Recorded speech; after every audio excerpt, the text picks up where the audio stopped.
Emily, I sent the link to you, so just let me know when you've got it going on the website and we will kick things off.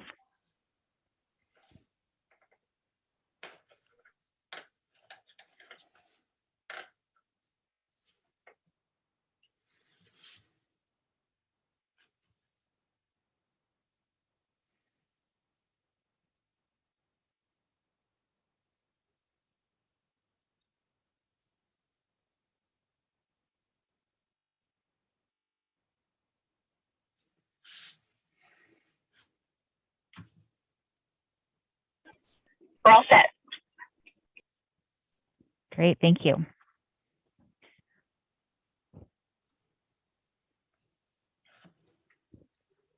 All right, just for the ease of kind of keeping up with the live stream and everything, if people other than the committee aren't speaking, if they could keep their screen off, that'd be great.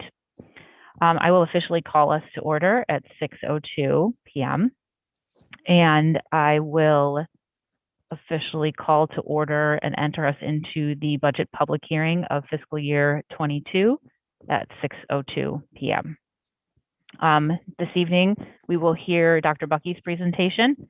He has a number of slides that he will go through, walking all of us through the process of the budget. And then after that, we will open the floor to constructive public feedback, knowing that this is a hearing, not a forum, and we will not be debating the budget this evening. School committee will keep track and try to address some of the concerns and questions that we're able to, and the superintendent will, so that we're able to address them afterwards. And others, we may just take away and think about it before we vote the budget. And then if school committee has additional thoughts, we will kind of weigh in after the public weighs in. Dr. Bucky, take it away. Great, thank you very much. Can everybody see my screen? Awesome. This has been a long time in coming, and I'm actually very excited to do the public budget hearing tonight because this has been a very collaborative process. It has included the leadership team, and I've used the word iterative a lot, but this is shared leadership. And although I am making the presentation tonight, it represents hours of collaboration, communication, transparency, trust in getting to priorities and reprioritizing them. And so things are continuously evolving. We go through multiple reviews. You'll see this evening that what we discussed on Tuesday is not where we are today. We said in 2 public meetings on Tuesday that there was a gap. And I'm proud to report tonight, there is no longer a gap. So that's that multiple reviews, that's that continuously evolving process.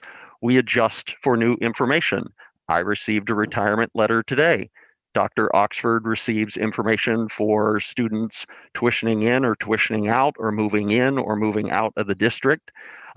So again, leadership team, budget subcommittee, joint budget, FinCom, school committee, budget committee, very transparent. I think that Jackie Belfbecker said it very clearly at our meeting Tuesday. The public has had more access to this. I need to pull up my mask. I'll have the people watching. Via Zoom and access to information than any time in the past. And I think that's a good thing because the more feedback that we get on the budget, the better and stronger it will be and our schools will be.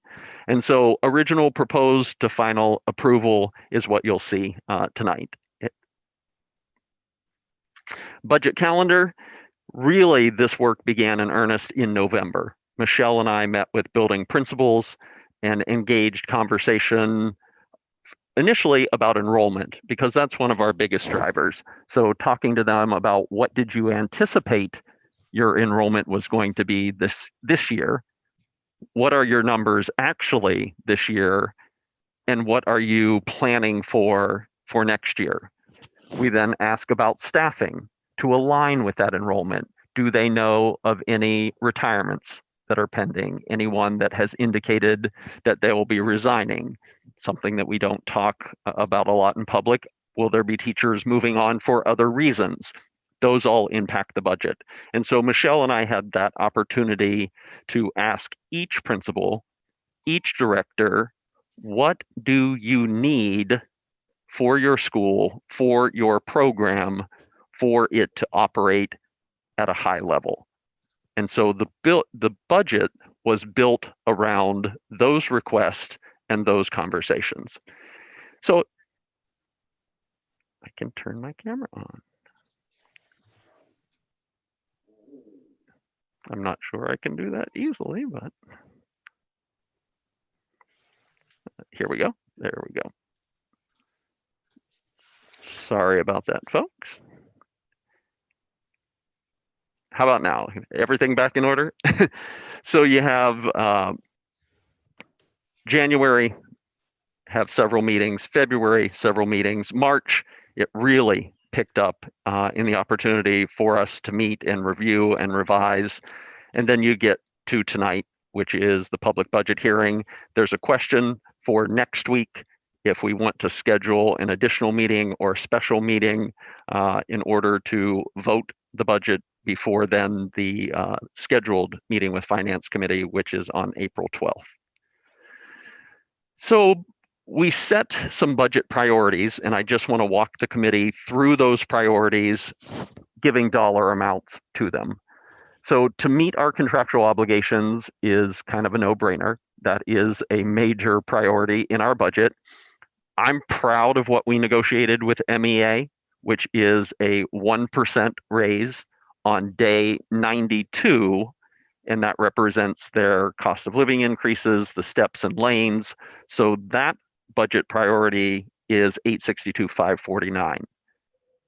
Looking back, the FY21 meet contractual obligations was 1.4 million. You see the small graphic in the corner, that's the superintendent thinking, looks like I have nearly $600,000 for priorities since the roll forward. Now it's not that simple, I get it, but keep that number in the back of your head because it's going to play out in a couple slides. Other goals we had: technology to address the infrastructure, hardware upgrades, and integration. The capital leases will be 212,706, and it's very important to note that that's year 1 of 3. So that 212 will be a recurring expense.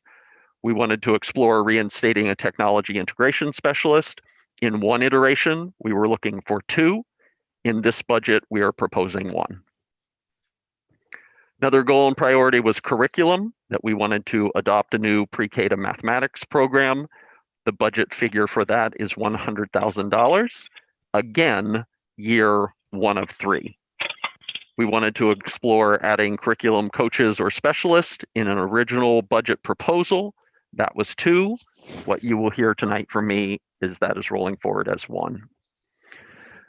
Other FY22 goals and priorities: central administration for the human resources. We're budgeting $80,000 for that. We do have an offset of $50,000 for the current HR assistant position, but collaboration discussions with town for HR and potentially technology are ongoing, but those are the figures being rolled forward in tonight's proposed FY22 budget. Facilities maintenance was a priority that I shared with you. The facilities audit is still is to be determined. It is finished in my meeting with Todd this week.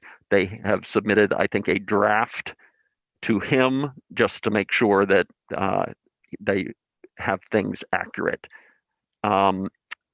But in this budget, you will see we're budgeting $37,000 for maintenance needs, supplies, materials, repairs, replacements, safety contracts that we have, and then a more accurate projection for utilities costs, and that's $77,000, which you will see aligned with the opening of the Brown School.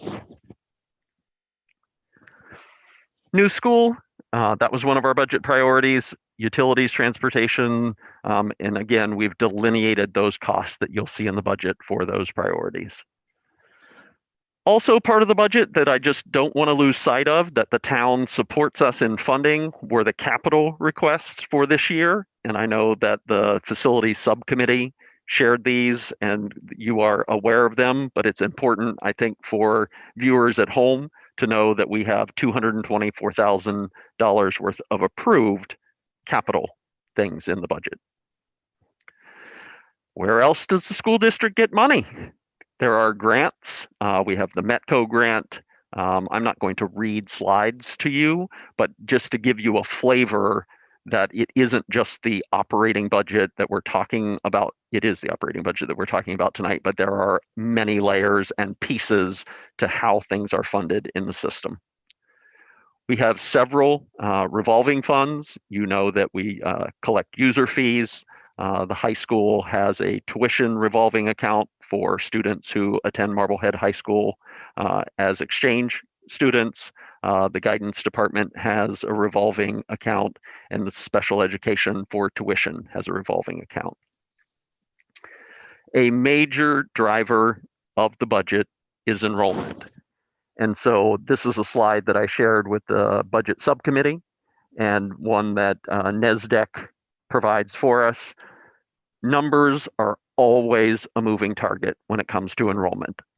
So they predicted pre-pandemic, mind you, for us that our enrollment this year would be 2665. We're at 2691, give or take. I think there's a slide coming up that has a slightly different number, but this particular presentation has been about a month in the making, so enrollment numbers change. What is interesting is the move forward to a forward look the next 10 years. And so they're looking at an almost 600 student drop by 2030. Now, a lot of things impact enrollment.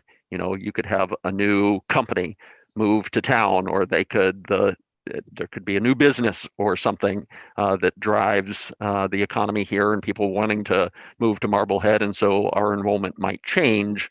But based on the work that NESDEC does for enrollment projections, they're looking at us on a downward trend to a projected low of 2,008 students in 2030. Budget, because it's so important, I give you another look. This gives us the current enrollment and then what we have budgeted for next year.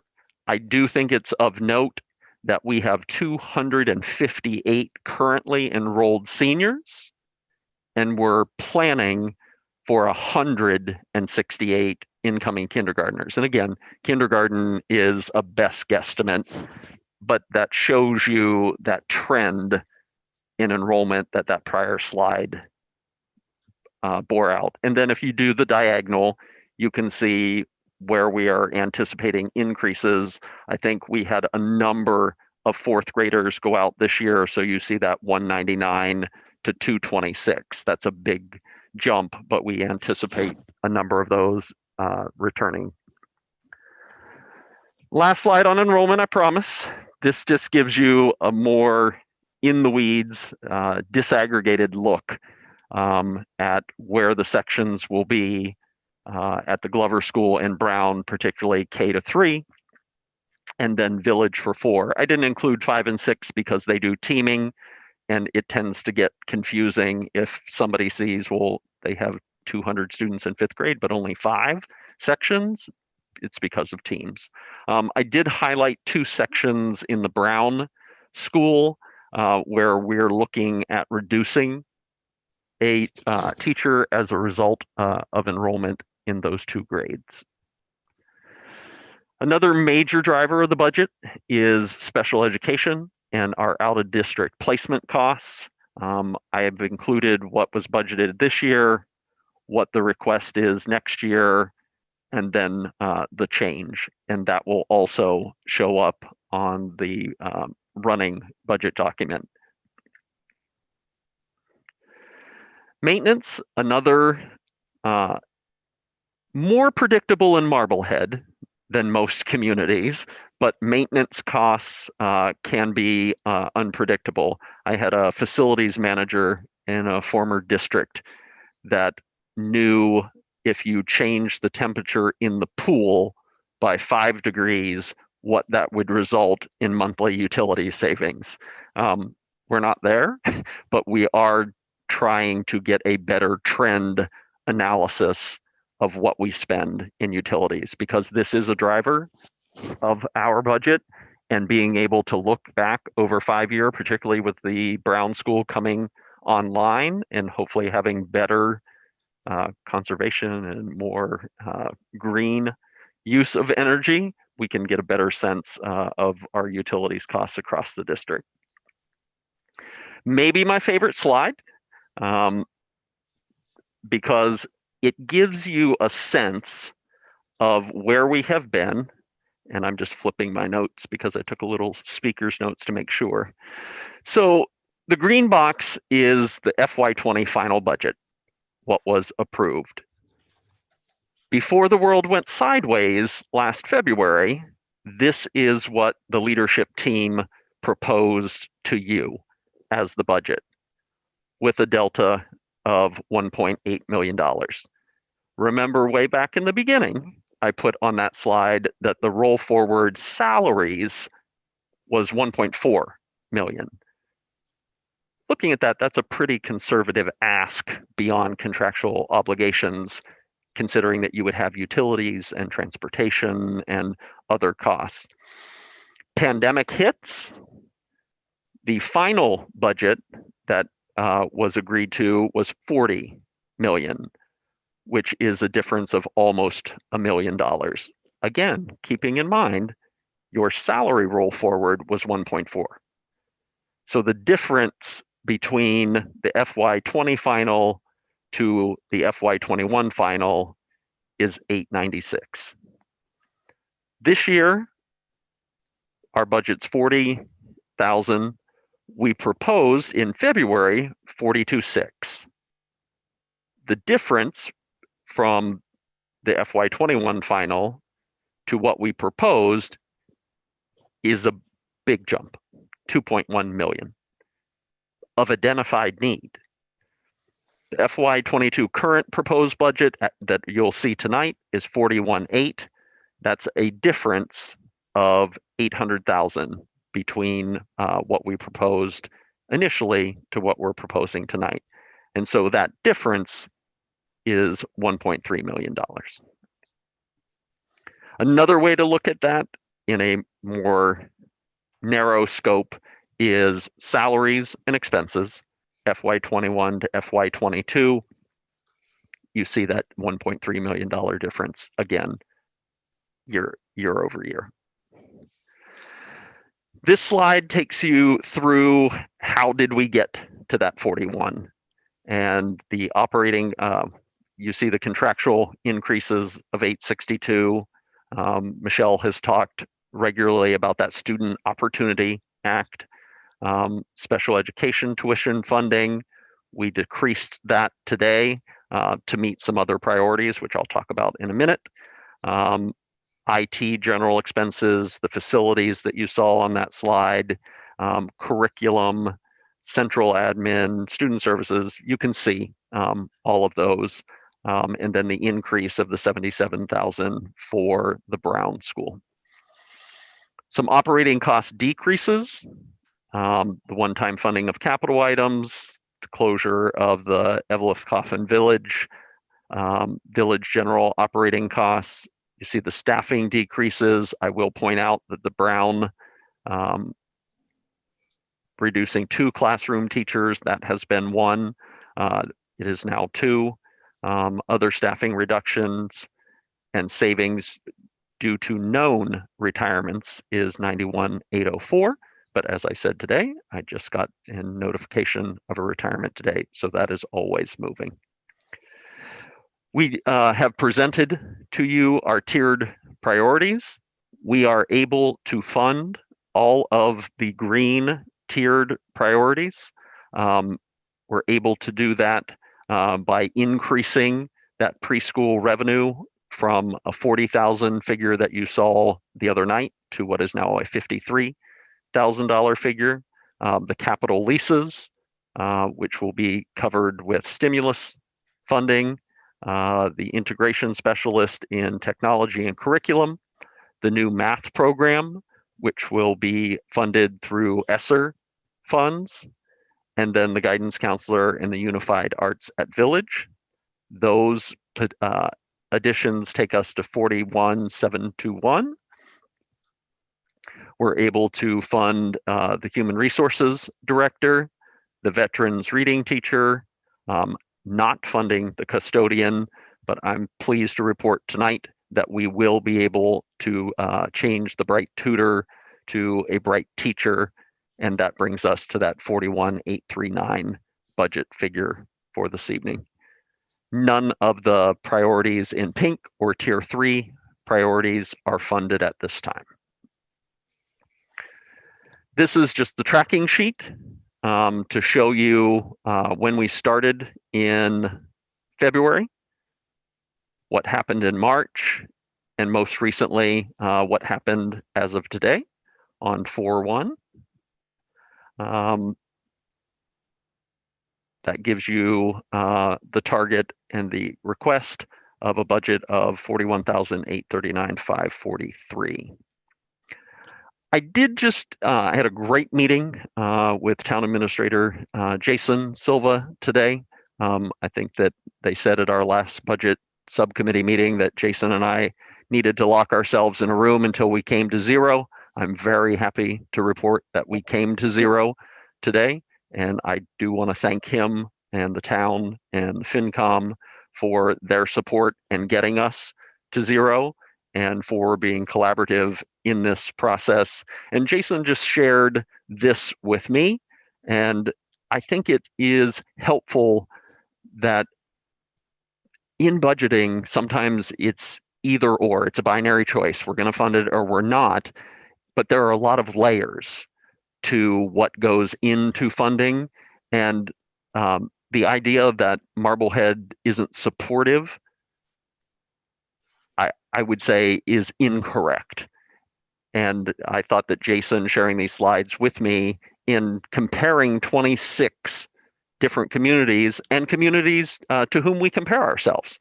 So the Waylands, the Westons, the Lexingtons, our neighbors, Newburyport, Manchester, Essex. So in terms of the per pupil expenditure, we have had the biggest increase 2015 to 2019. Now, we all know what 20 and 21 have been like, but I think it is helpful to see that it is a bigger picture when it comes to school funding and finance, and we have benefited from our per pupil expenditure increasing. And that concludes me talking for 24 minutes. I'm happy to take questions from the committee. Great. I think if you want to just stop sharing your screen. Yep. I will say, because the budget is a shared leadership endeavor, that I have asked each member of the leadership team to be available tonight in case there is a program or building specific question, that they would be able to answer it. Great. Thank you, John. I will open up the questions and comments now after we've seen Dr. Bucky's presentation. If any members of the community would like to weigh in and give us their thoughts, I will ask that they raise their hands and I will call on them. And then I ask that you state your full name and address for the record as well. I apologize. I'm so used to it being the committee with questions for the public budget hearing, the community. We will circle back to the committee as well. Cassie Kendall, I have your name up first. Hello, it's Cassie Kendall, 163 Jersey Street. First, to admit that high finance is not my strong point. and that I really need to pay attention to numbers because of my dyslexia to really get an understanding of what I'm being told and what I'm seeing for myself. It's difficult for me to reconcile that this is a needs-based budget and that no cuts to either staff or services have been made, while also hearing that we are heavily relying on one-time funding for things like curriculum and other necessaries.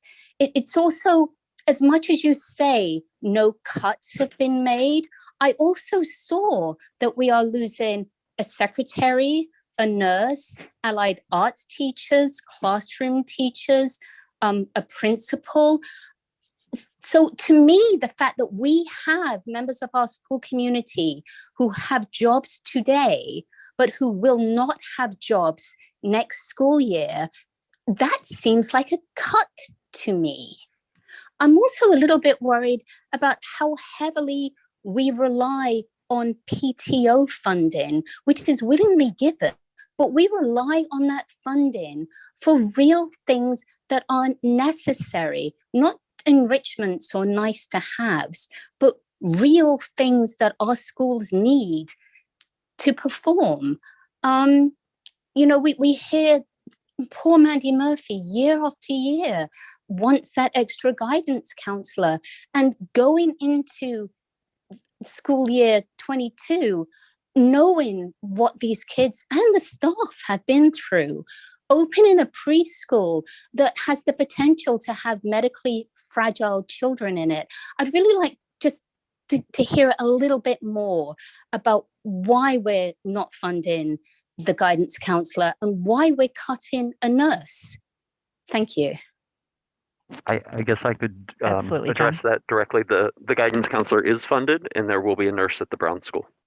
Thank you. But it's said on the thing that you're eliminating a nurse. That's because we are consolidating 3 schools into 1. But the end result is the nurse who's currently employed will not have a job next year. Is that correct? That is correct. That's So been a known. That's been a known piece since the Brown School was. Yeah, but was to me determined. that feels like a cut. I don't know how else I would describe that. It's a natural thing that happens when schools are consolidated. And it's unfortunate 100%, but it's the other option is to keep staff that are redundancy. And I think it's also just worth commenting that there's also when you see in those reductions, Kazi, that so the reduction of a principal, the school is only going to have one principal. Glover only has one principal. So in this situation, we actually have a principal who will be retiring at the end of the year. So it is not necessarily a cut, but if that had been the situation, yes, there would have been a reduction in staff because we do not need to have 2 principals at the school versus Glover that has 1 principal. So some of these things, as Sarah mentioned, is just sort of a natural progression of the consolidation of the schools coming together. Okay, and the heavy reliance on the PTO funding and the one-time funding, I didn't even know we could use ESSA grant for things like curriculum. But then again, I'm not, as I said, I'm not honed in to the finer points.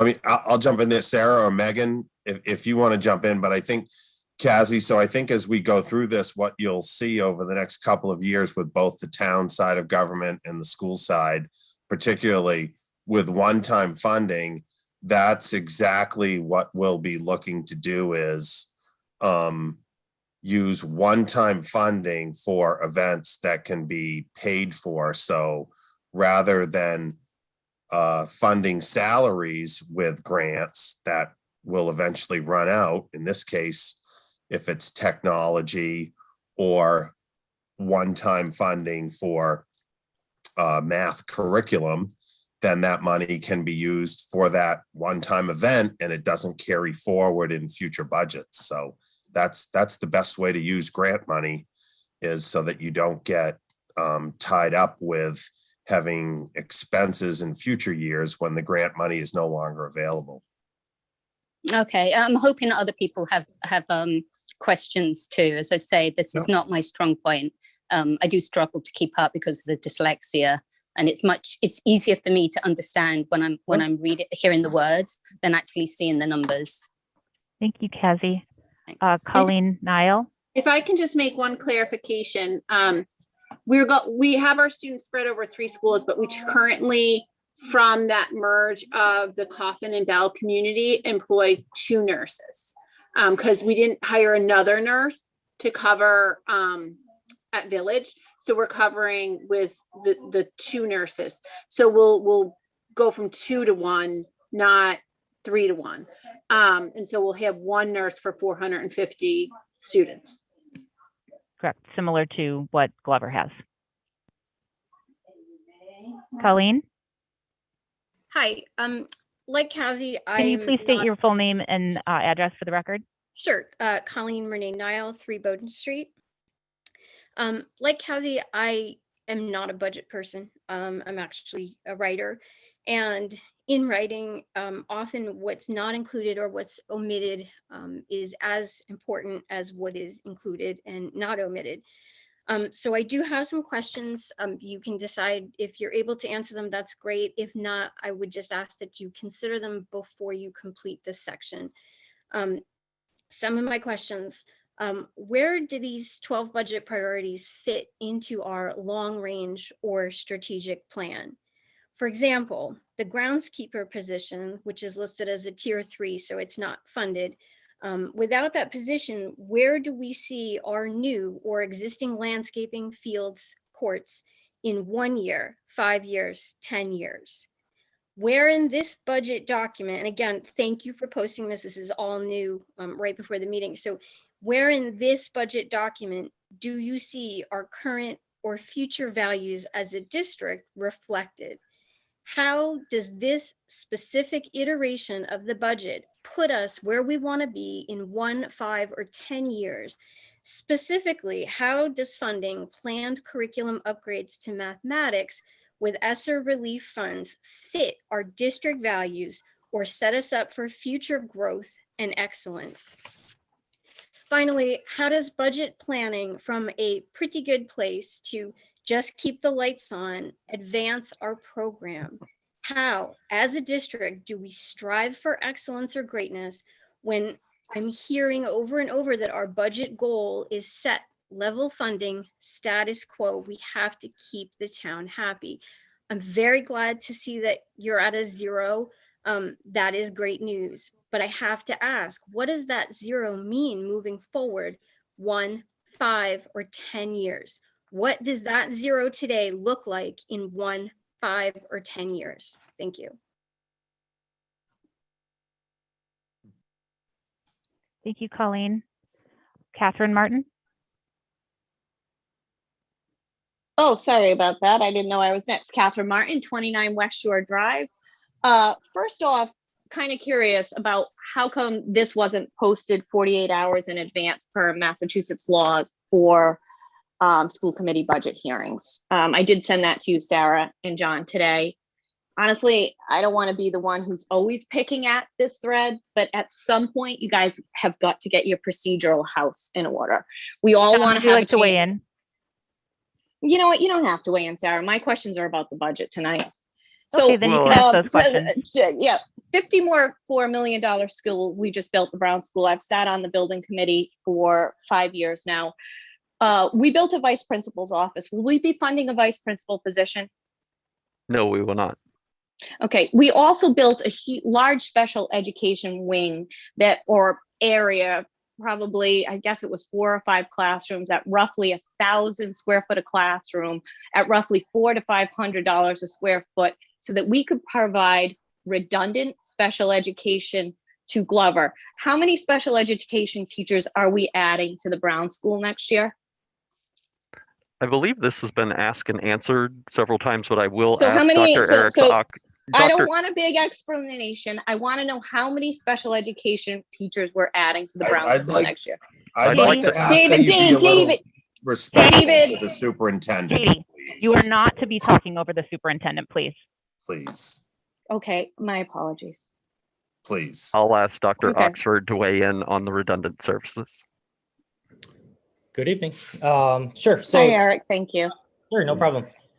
So to be as succinct as I can be, because I know I cannot.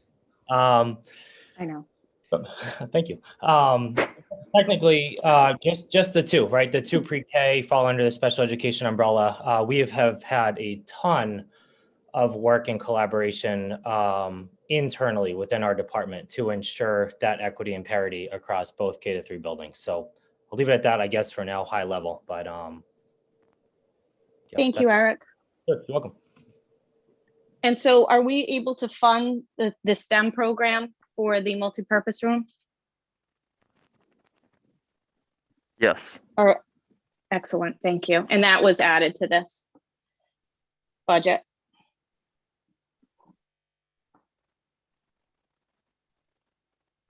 I do. It's asked and answered. Yes. Okay, okay. And then my last question would be for the math curriculum. I just heard David say that we're going to be trying to use grant money for one-time needs, but my understanding was that that is funded over 3 years. So how are we anticipating funding it over the next 3 years? And same question for the $212,000 technology ask.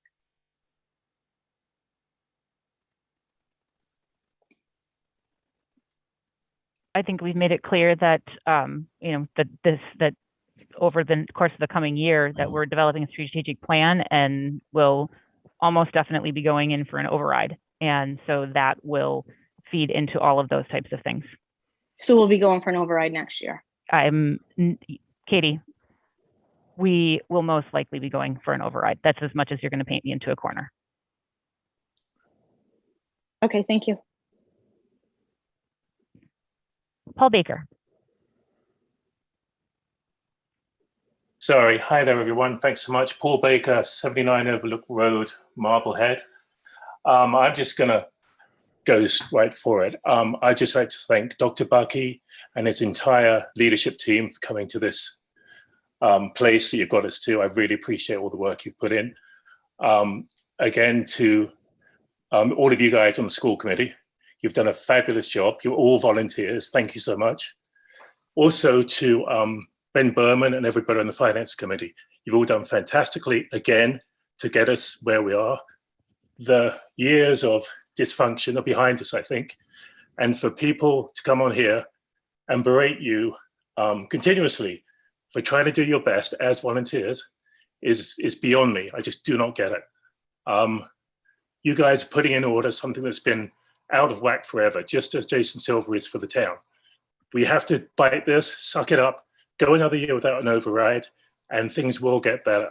But this constant bickering and jabbing about this process is just ridiculous. You've got to zero. These people should be happy for it and grateful for it. And I am, and thank you so much. That's it. Thank you, Paul. Appreciate that. Anne? Anne Simcoe, 77 Garfield Street. Basically, I mean, I don't really know much about budgets. I'm 16. I'm a student at Marblehead High School. My one concern is about the arts program. I'm an artist. I did Art Studio 1 last year. I'm doing painting and drawing 2 this year. And I noticed in the budget that you guys are getting rid of an allied arts teacher, and that last year you guys also got rid of the teacher for Art Studio 3 and 4. And one of the things that I was most excited about as a high school student was how good the arts program was before you guys changed it around by firing an art teacher last year for, I think it was because of the pandemic. At least that was the rumor I heard. I don't know. Feel free to correct me. I would be really happy if it wasn't, if it was for some other reason. But I feel like for in like positions of crisis, the arts program gets cut a lot. And I know that enrollment has gone down, but I was just hoping that even though you guys got to 0, and that's great, maybe next you guys could try to put a little bit more emphasis on the arts. I would really appreciate it. And I know so many talented artists, and it just feels kind of painful to have the CAD teacher teaching us painting. Yeah, it would be great. And I know my art teacher feels a little bit like she's falling apart at this, like, just the whole program feels like it's falling apart at the seams. So I think that they would appreciate a few more teachers, just a little bit more support from you all in the future. But congratulations on getting to 0. That's all. Thank you, Anne. Dr. Bucky or Mr. Power, do you want to weigh in on that at all? Sure, I'm sure I'll see Mr. Bauer's camera come on, but I know that they needed to make some decisions regarding enrollment in art courses for the FY21 budget. For the FY22 budget, the Allied Arts reduction is because of the merger of schools into the Brown School. So you don't have a bigger advocate for the arts than your current superintendent.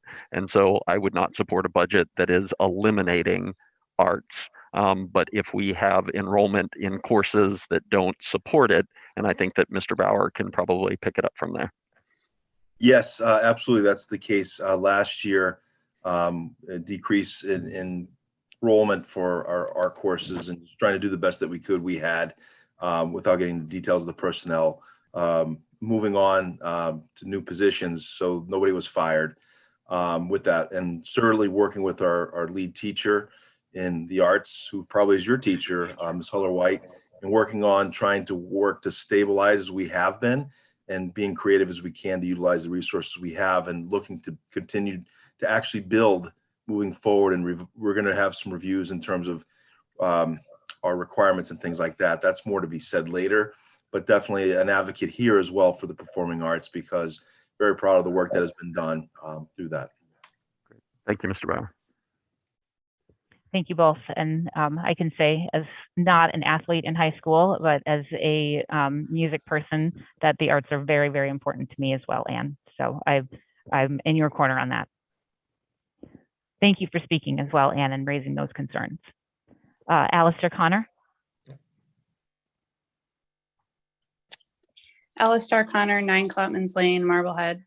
I just wanted to ask about, I didn't really hear in these meetings the plan for addressing any of the kids that have fallen behind during this time, this last year and a half, and how we're ensuring that we don't get a spike in IEPs going forward for those kids that fell behind, and what the funding and plan was for recovery for that.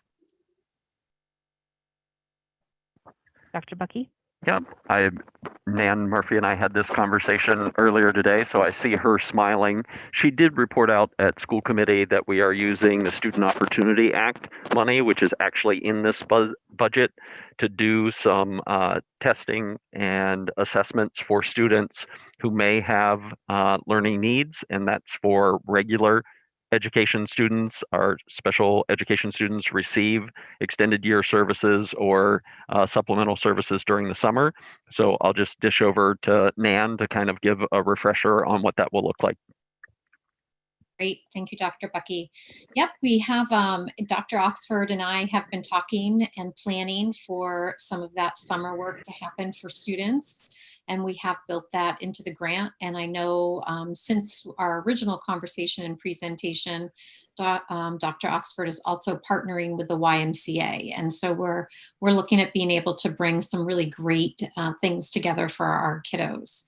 We are also, it's a great question, and it's on every educator's mind, what we're going to do and how we are going to assess and remediate the loss that every student across our Commonwealth and nation has experienced this year. It's just There's statistics and articles being written of how this is going to be something that school leaders struggle with for 5 to 10 years. So we are having those internal conversations. I've met with a number of staff members from Student Support Services. We're looking at how next year we are going to identify students and provide tiered interventions, how we're going to provide professional development to staff, our math program. Every math program we've looked at, that's the driving factor. What do you have? What do your interventions look like? What do your assessment components look like? What kind of resources will our teachers have at their fingertips? What kinds of things do we have for parents in the home to use with students?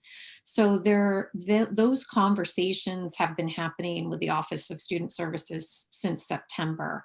So we will continue to have those conversations, and maybe later in the spring I'll present some of our proposed ideas for how we're going to do exactly that. Thank you. Thank you, Nan. Thank you, Nan. Jenny Armini. Hi there. Thanks everyone for giving me this opportunity. I'm Jenny Armini, 8 Russell Street.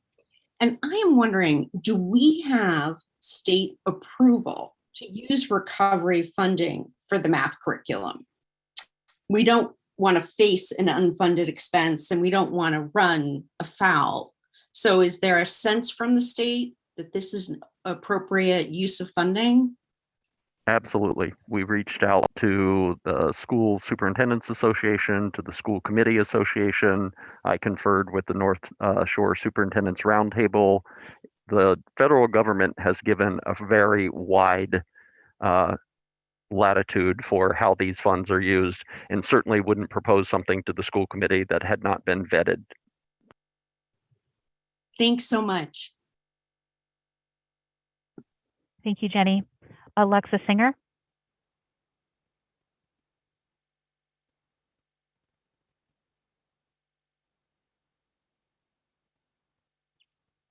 Ms. Singer, are you there?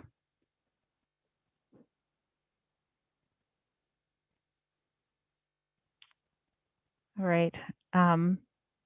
Not unmuting herself, but I will. Oh, here you go. Hi, Alexa. Don't forget to unmute yourself. Hi, there we sorry, go. My internet crashed on you for a second. Hi, sorry about that. Alexis Singer. Sorry, my internet decided to crash right as I was coming on. So first of all, thank you for all of you doing the work that you're doing. Let's start with that. And second of all, I just wanted to bring up some points in regards to I heard mentioned, which I think is great, and for a long-term strategic plan. And I just, as someone who has been volunteering in the Marblehead public school system, since my daughter stepped foot as a kindergartner, and my oldest is now going into 10th grade, and have watched the public school systems and the funding for a long time. And I just wanted to ask that as you finish this budget and you're looking at that long-term plan, as you're looking at that strategic plan, I know this information has been provided to previous superintendents, years ago, and it, really never got any traction. And I'm hoping to see that it does get some traction as we move forward. But, and I think there's a lot of people that have been involved in the PCOs and other volunteer organizations in town that would be happy to provide that data to the school committee and to, Dr. Bucky to really have a, an accurate picture of where the funding is going. And I think that it's important to note that there are PTOs and PCOs and other volunteer organizations that are really funding critical infrastructure, things such as, smart boards and Wi-Fi and security doors and, fans, window blinds, furniture, not really funding the enrichment opportunities that they would really like to be directing their money towards, but really towards that basic level of infrastructure, Chromebooks for teachers, those types of things that I would like to see in the future being built into the budget for the schools, and also out of respect for the administration and the teachers that are working so hard that they are not having to come to volunteer organizations looking for, basic critical supplies, that ends up, getting looped into the budget and that not only, happens specifically for the schools that I volunteered at, but other, schools as well. So as you move forward looking at things, I hope that you take some of that into consideration and, find a way to work that into a bigger strategic plan of where the schools are going, and also looking at other outside the box opportunities that don't cost the district money, but really open up opportunities for special education programs at the high school, of enhancing the dual enrollment and building things into the budget where perhaps that money needs to be supplied up front, but then the district could get reimbursement from the state. So at the end of the day, there is no money out of pocket for the district, and that we're not leaving money on the table, and we're opening up opportunities for our students in these new ways. So as you move forward and, work through this year, but more importantly, Dr. Bucky, as you, work through the town of Marblehead and join, that there is a lot of that historical information that has been happening for years. And as I stare down 10 years of volunteering for this town, I would like to see that we take that and move forward. So thanks again, and I hope you guys take that into your next year's planning. Can I address that one? Sure. Thank you, Alexa. Yeah. Yeah. Alexa, thank you. I appreciate your comments. And I think you're absolutely right. As a district, we are incredibly lucky to have such supportive families, especially through the PCO. And I agree, probably historically, there's been a reliance on those PTO funds for operating budget. And that's not the way it should work, right? Our operating budget should support our operations, and the PCO money should 100% be for enrichments and programs specifically to the students. And that's the approach, with Michelle coming on board, that we've been taking. The superintendent does meet on a regular basis with the PCO Central Council, and they have provided that historical funding. So it does come into our overall financial plan. So we are well aware of it. We are tracking it. We are working with the PCOs, and I completely agree. There should not be a reliance on our operations. And I don't think for this budget that's the case. Dr. Bucky, I'll let you speak to that, but.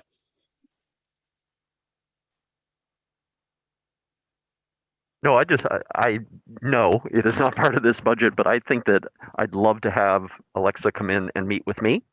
I appreciate her thoughtful comments and contributions to this. And as we're looking at launching strategic plan, not to steal my thunder for later in the evening, but I'm going to be talking about that.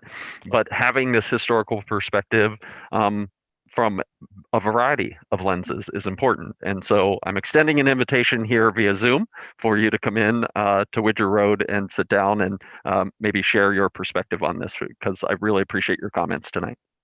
Thank you. I appreciate that. And I also think really for, watching and being through so many school committees and so many different superintendents over the years and the time volunteering, it's really working with the administration and the staff.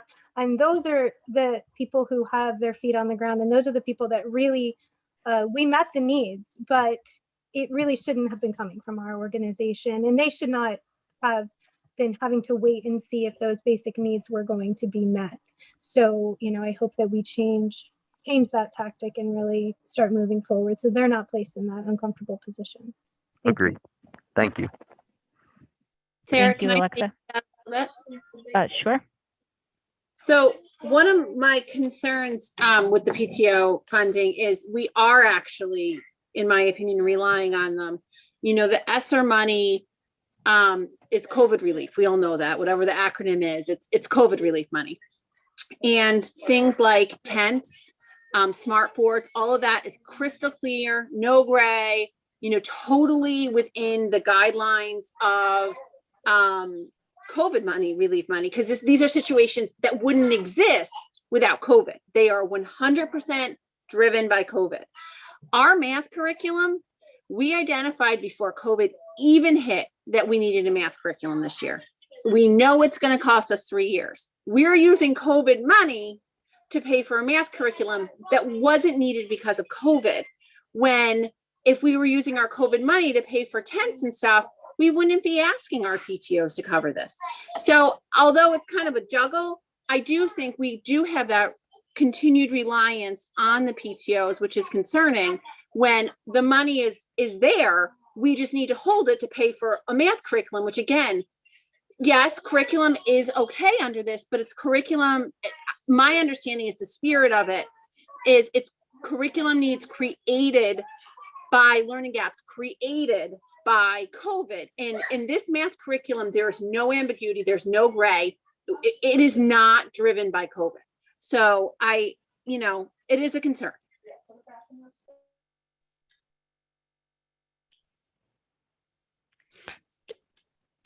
Sorry, can I just clarify that though? Because we are using our COVID money for smart boards, for rolling desks, for PPE. We are 100% using our grant money for the COVID needs that we have to get our children into school more often. So that is what we are using our COVID money for as well.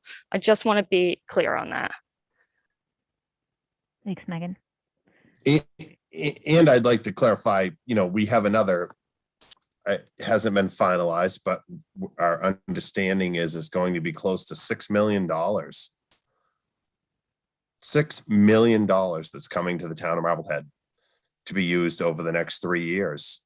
And we will get the proper guidance on why we're getting that money and how that money can be spent. But I'm hopeful that 3 years from now, COVID will not be in existence, but there's a reason why the government is giving us $6 million. And I think we'll be able to use those monies for issues related to technology or facilities or one-time expenses that will help, move the country forward. I think that was what President Biden's initiative was to try and get us to move forward. And so I think it's money that's well spent, and it will be used wisely by both the school district and the town.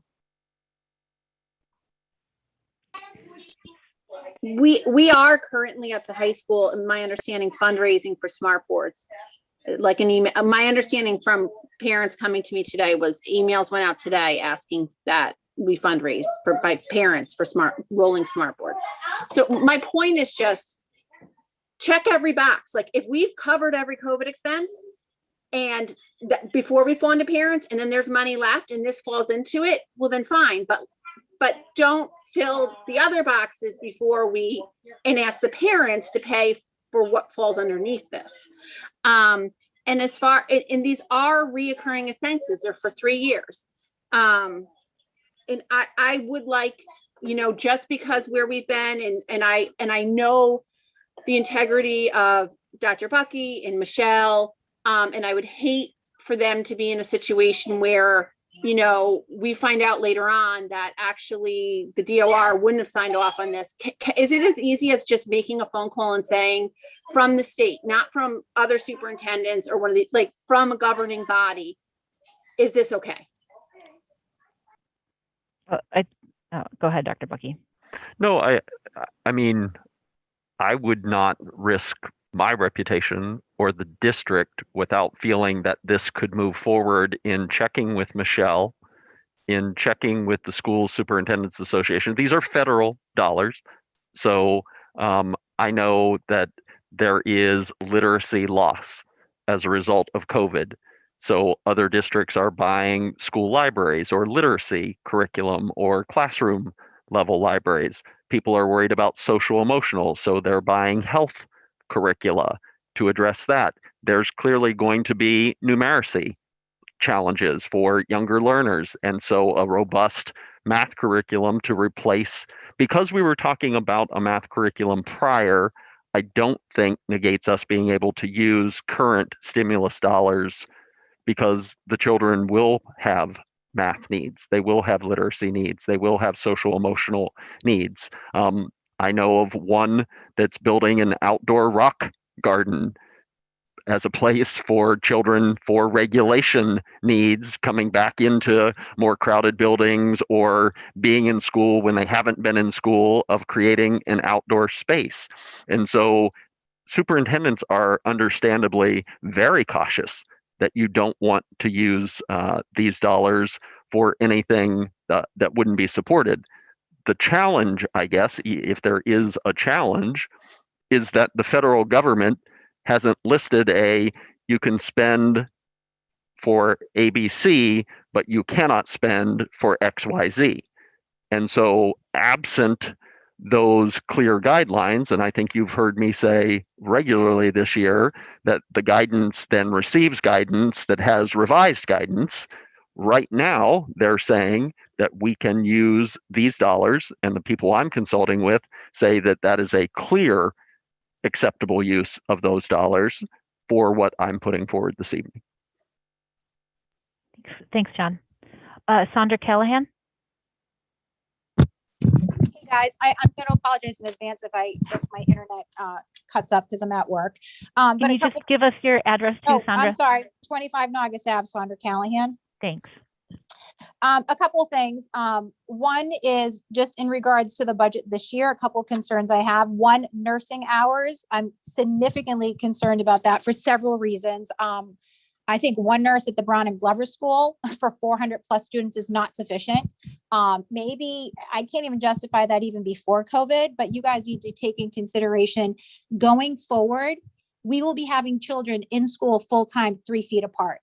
The amount of responsibilities for these nurses now in regards to finding out contact tracing and quarantine, they haven't even tipped the scales in regards to how much involvement that's going to be. That's a huge concern that I have by reducing the nursing hours. Number two is we have pool testing right now. I don't know if that's something that we're going to pursue going forward, but the more students we have in our school, the more pool testing we're going to have to do, which will also involve more nursing time. And lastly, these kids have had significant issues, mental health wise across the board. When you see kids that are going back into the school, we're going to see increased anxiety, depression. They're going to present with very psychosomatic complaints is what the nurse will report as. You're going to see more headaches. You're going to see more abdominal pain. The nurse is going to be extremely busy. So that's my concern with nursing hours, that we're significantly reducing them. Number two, guidance services. We didn't have enough guidance support before COVID. We surely don't have enough now.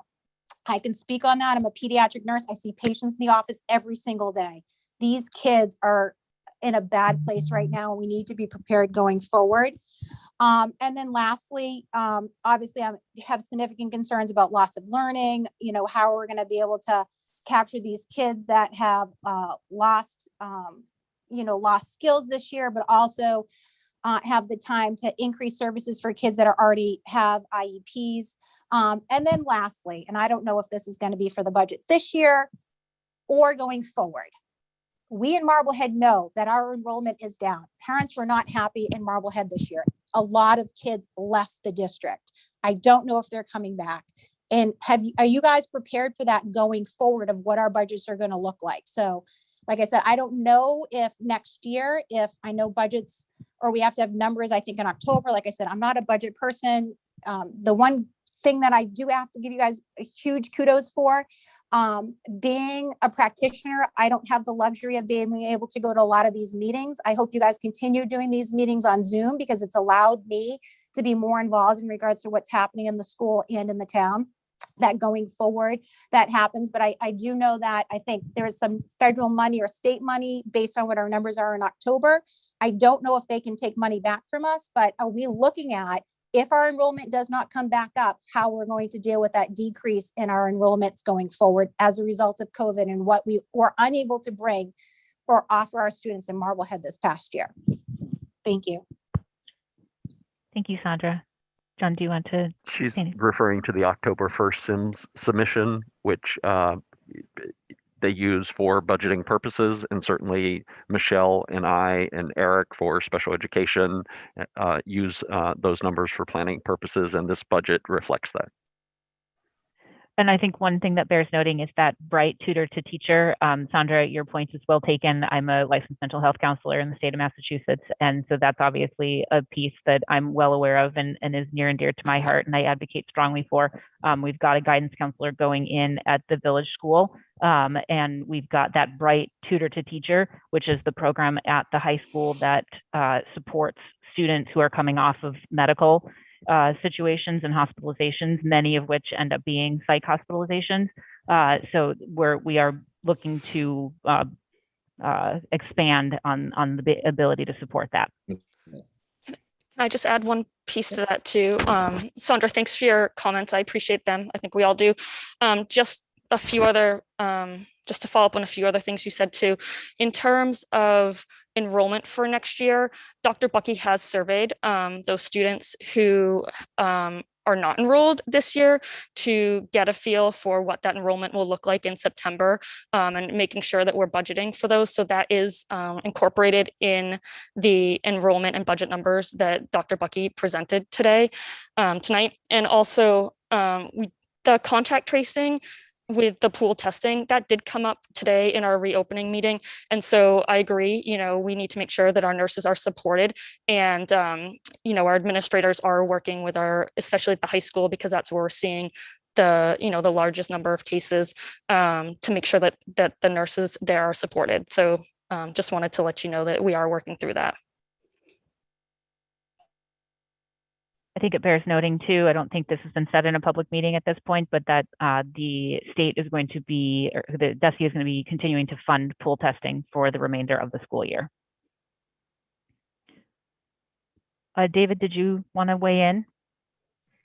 Well, I just want to, it kind of dovetails on to what Nan talked about earlier, that, as our assistant superintendent, she's working with others, and there's just discussions taking place about how COVID will have impacted students over the next year, 5 to 5 years, and that will continue to evolve. And I think that's something that clearly Nan and our staff are on top of. And to the earlier comments, we'll need to, I'm sure the district will be aware of that, and we'll need to address those issues as they come up and as they're identified. So I'm glad to hear that we're on it, but it is a good point, and we'll need to be aware of those things going forward.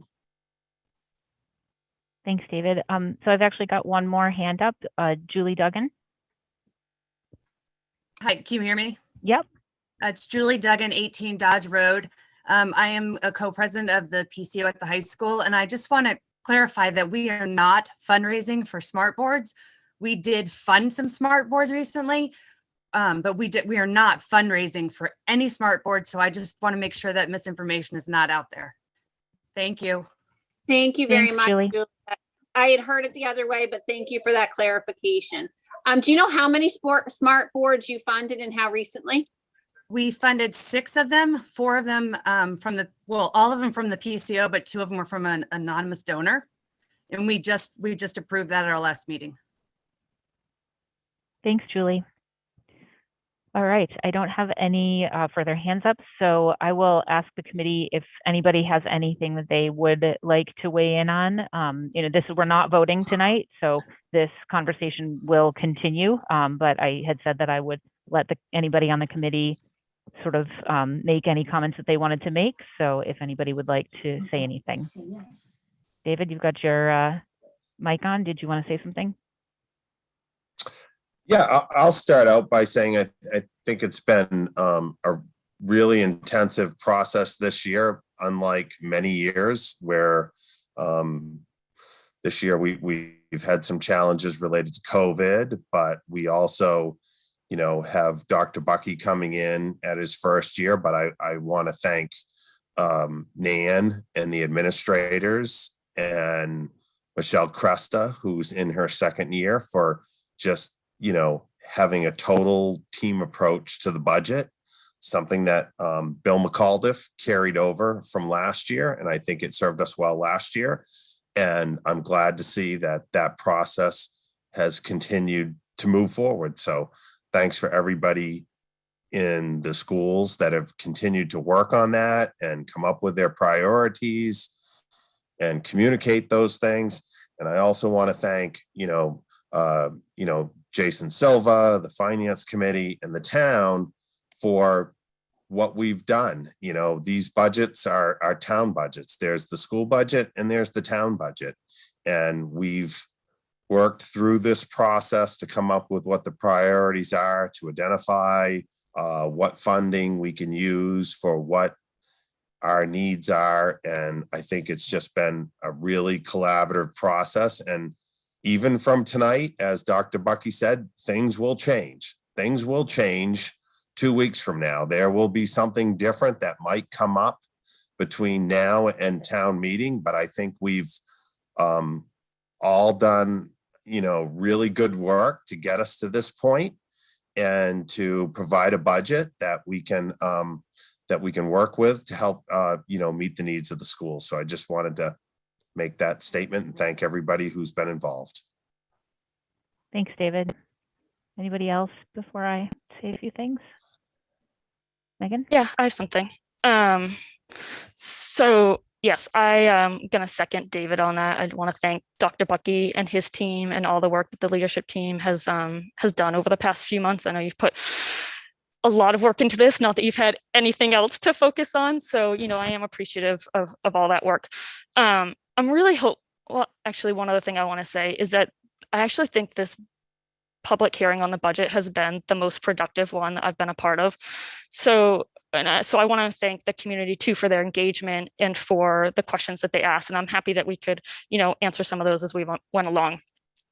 I also hope that Dr. Bucky's presentation cleared up some of the questions that had been raised over the past few weeks by the community.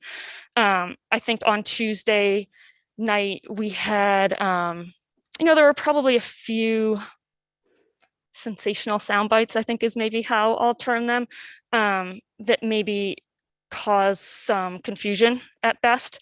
And I think the one that I really just want to make sure that we address is that we are defunding our schools, because that simply is not the case.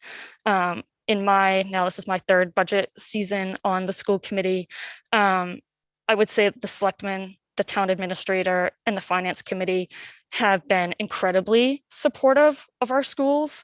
And they've worked with us collaboratively to find solutions to meet our needs. And I think that this budget is another example of that. So I do want to thank the town, Dr. Bucky, the school committee, everyone who's kind of worked on this and gotten us to this point. And I'll leave it at that. Thank you. Thanks, Megan. Sarah? Hi, so I just have some notes as we went along with what people said. We started off with Ms. Kindle speaking about her concerns about reliance on one-time funding for reoccurring revenue. And I think it was David that spoke to the fact that there's a move in government, in schools and in towns to move towards this one-time grant funding. And I just want to be clear, there in no municipality, in no business, in nothing I have ever seen is it advisable to use one-time funding for reoccurring needs. So if you have one-time funding for a one-time expense, absolutely, that's what you do.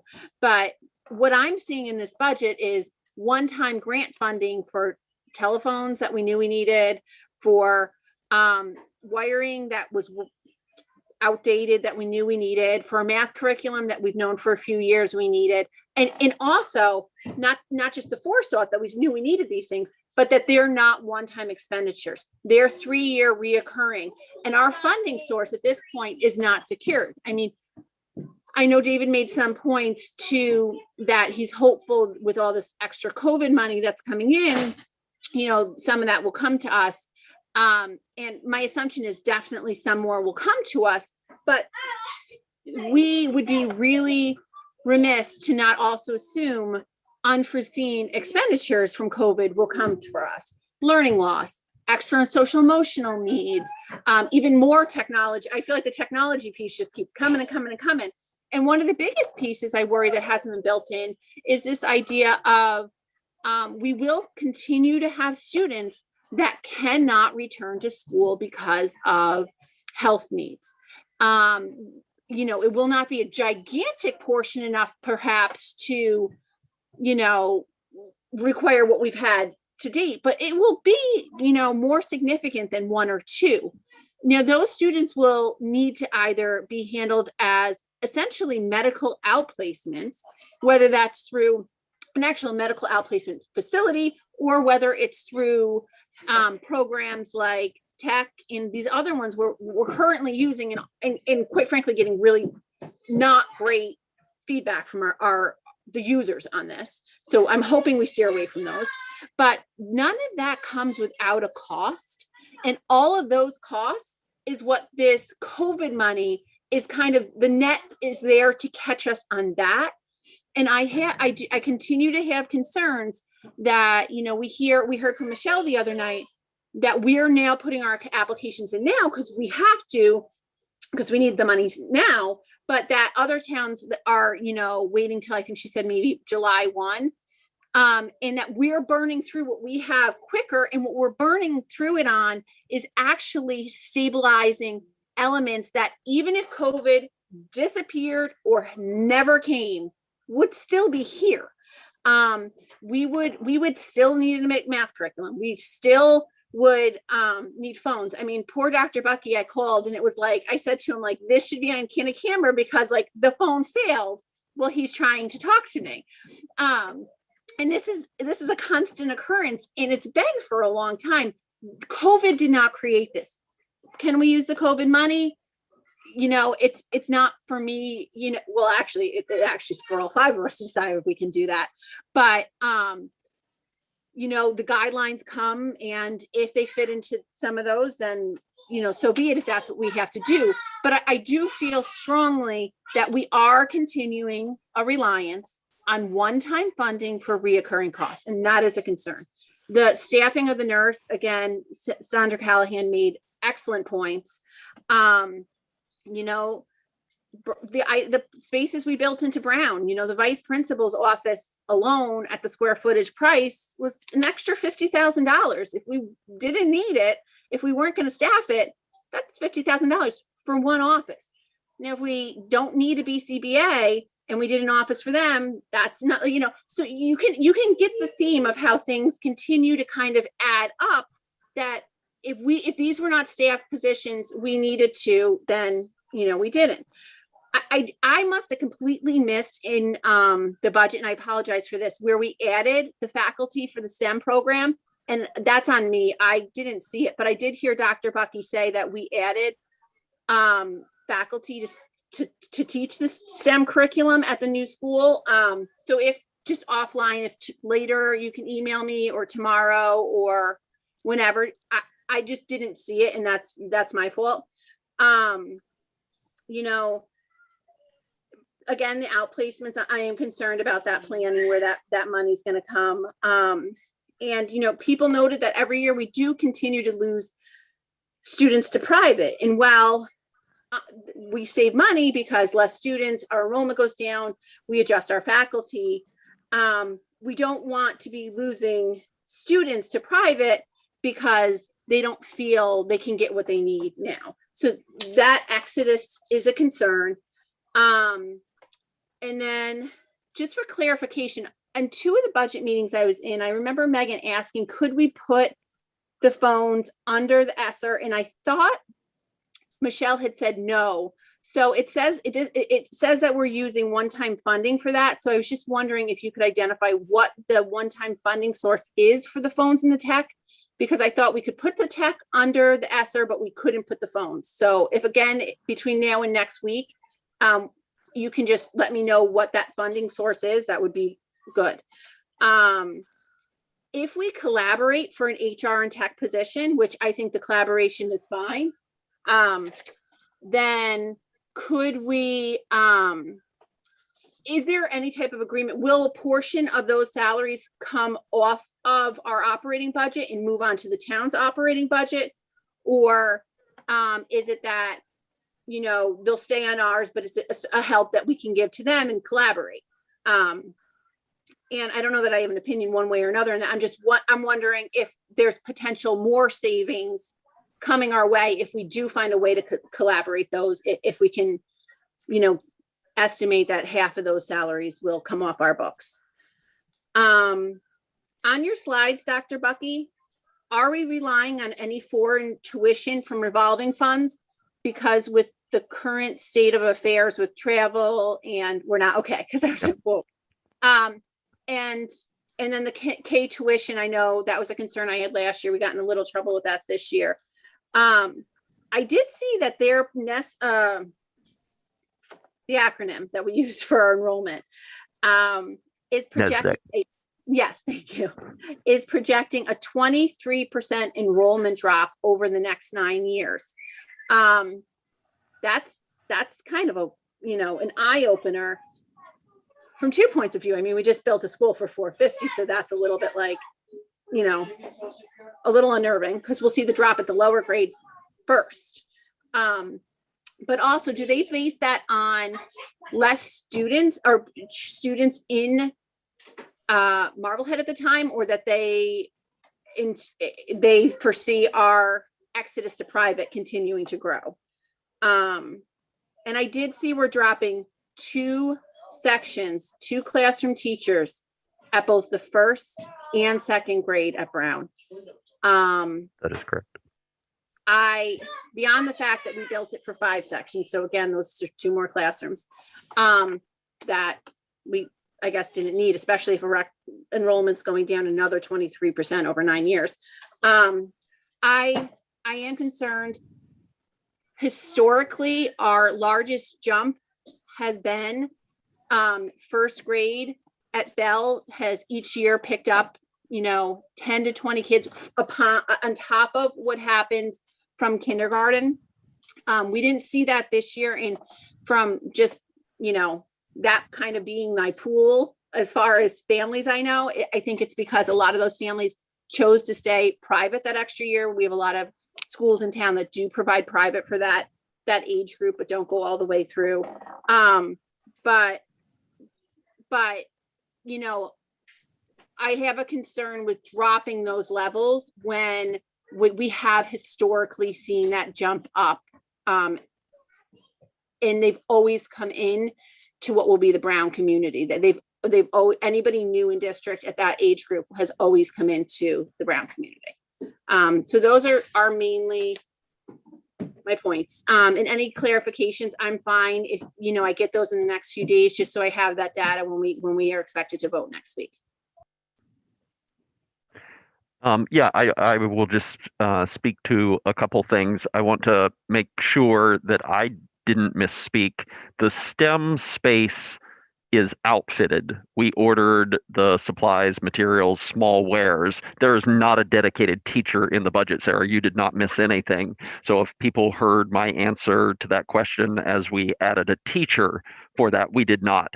Classroom teachers that are currently at Brown will have accessibility to the space to use the supplies for STEM activities, but we have not hired a separate STEM teacher.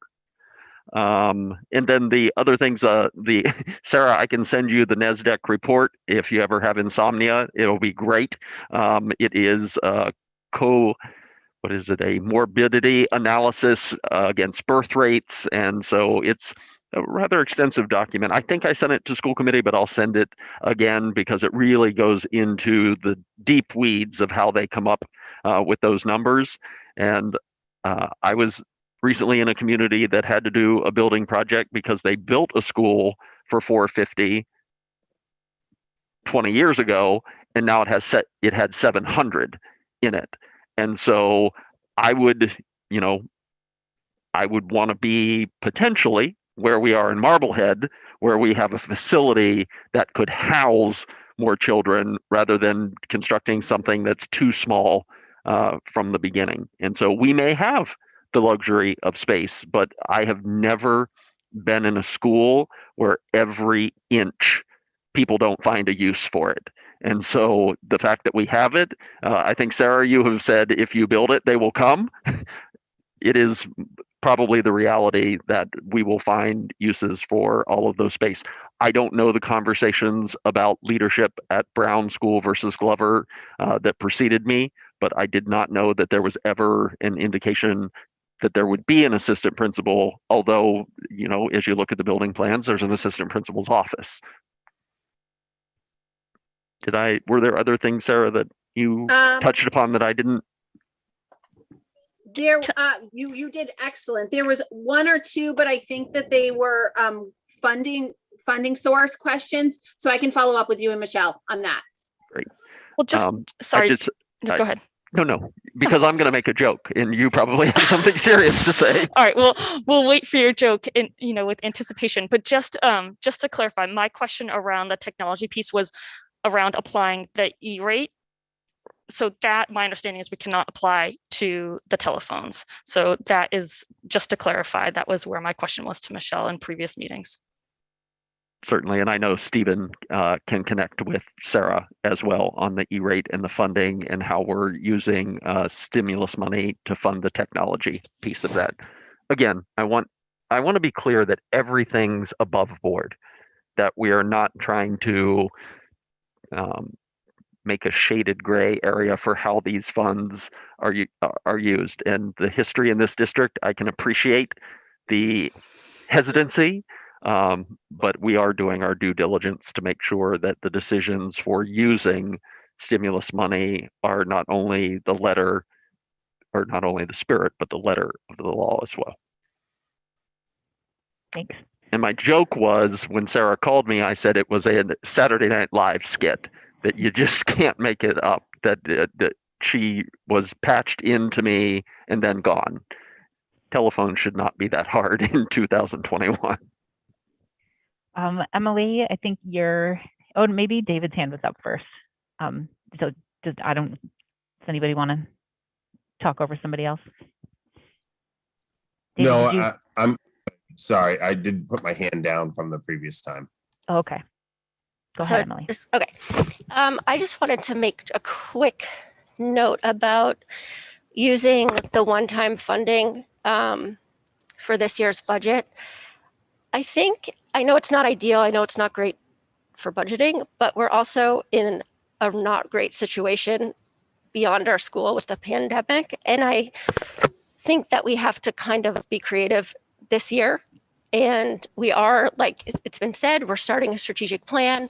We're going to take all of these into consideration, create numbers, and try to make a plan and a budget that's going to work for us. So I just want to say that I think this year's budget is good and it's great. And Sarah, if you keep talking about it, but what's your solution? Do you have a different way to do it? There's a lot of criticism, but do you have a different way you'd like to see it done? Yeah, no, I would like us to advocate for getting what we need, and that can't start a week before. I mean, this is work that, when we started talking about this back in January, we should have been doing. When we first got this priority list back in, it was a January or February, but it's been several weeks. I mean, quite honestly, this is work that should have started, 2 years ago. This is constant work that needs to be done. And well, just to 2 years ago. You asked me a question. Can I answer? Okay. Yep, you can. Okay. So, I feel like there's a lot of people that have said, we can't get the funding because of the pandemic. But when you look at our numbers, actually, as heartbreaking as it is, and I do find it heartbreaking that we have benefited financially from a pandemic, to be perfectly honest. Marblehead has lost, I can't remember if it's 30 or 35 citizens. People's lives are forever changed. What has happened to our students, our staff, just everybody, every one of us, even every one of us sitting at this table has been negatively impacted. The one thing that hasn't been negatively impacted, and I would argue the only thing that has not been negatively impacted, is our budget, because we have had a tremendously huge influx of funding that funded things like, I don't even know, countless laptops, countless technology that we have needed for years. And I see John's head shaking, and I'm sure Stephen has explained this to him, and he knew so much of it before. But these were needs we've always had. So to say we're in this pickle because of COVID, the only thing that COVID has helped in our world is our finances. It it made them better. It gave us a funding source to fix past issues that we haven't been able to maintain. So I actually, to say we can't, we have to tighten our belt because of COVID, our belt's the biggest belt we've ever owned because of COVID. And that I find concerning. If COVID had not hit, we were still going to need a math curriculum. We were still going to need an HR director. We were still going to need technology and phones and iPads and all this stuff. But like, it rained money from this horrific event in all of our lives. And like I said, the only benefit has been the money, because certainly I can't find another benefit. And so I do think it's disingenuous to say we have to tighten our belt to get through COVID, because COVID brought a boatload of money with it, if nothing else. Well, exactly. I don't think anyone said we're tightening our belt. We're actually using the money to fund things. We're doing exactly what you're talking about. So I just want to make that clear. And also, so just thank you everyone for the budget work. Thanks, Emily. I completely agree with that. I don't think we've all said that we're tightening the belt. I think, the piece with COVID that Sarah's referring to absolutely is a silver lining of it. There's, I would make the case that there's a little bit more silver linings than just money coming in for laptops, but it also has been an incredibly difficult year. And the incredibly difficult year piece to it was that instead of, when we hired John two Januaries ago, we had him coming in and immediately starting on a strategic plan using, the information that he was going to gather with his entry plan, and then putting that into the works with, working with Nan, working with Eric, working with Michelle, all the district administrators to hopefully, we were hoping to have set up for an override this year. And then COVID hit. And we spent the summer figuring out how we were going to reopen our schools and educate our children. So the over dramatization of a lot of things is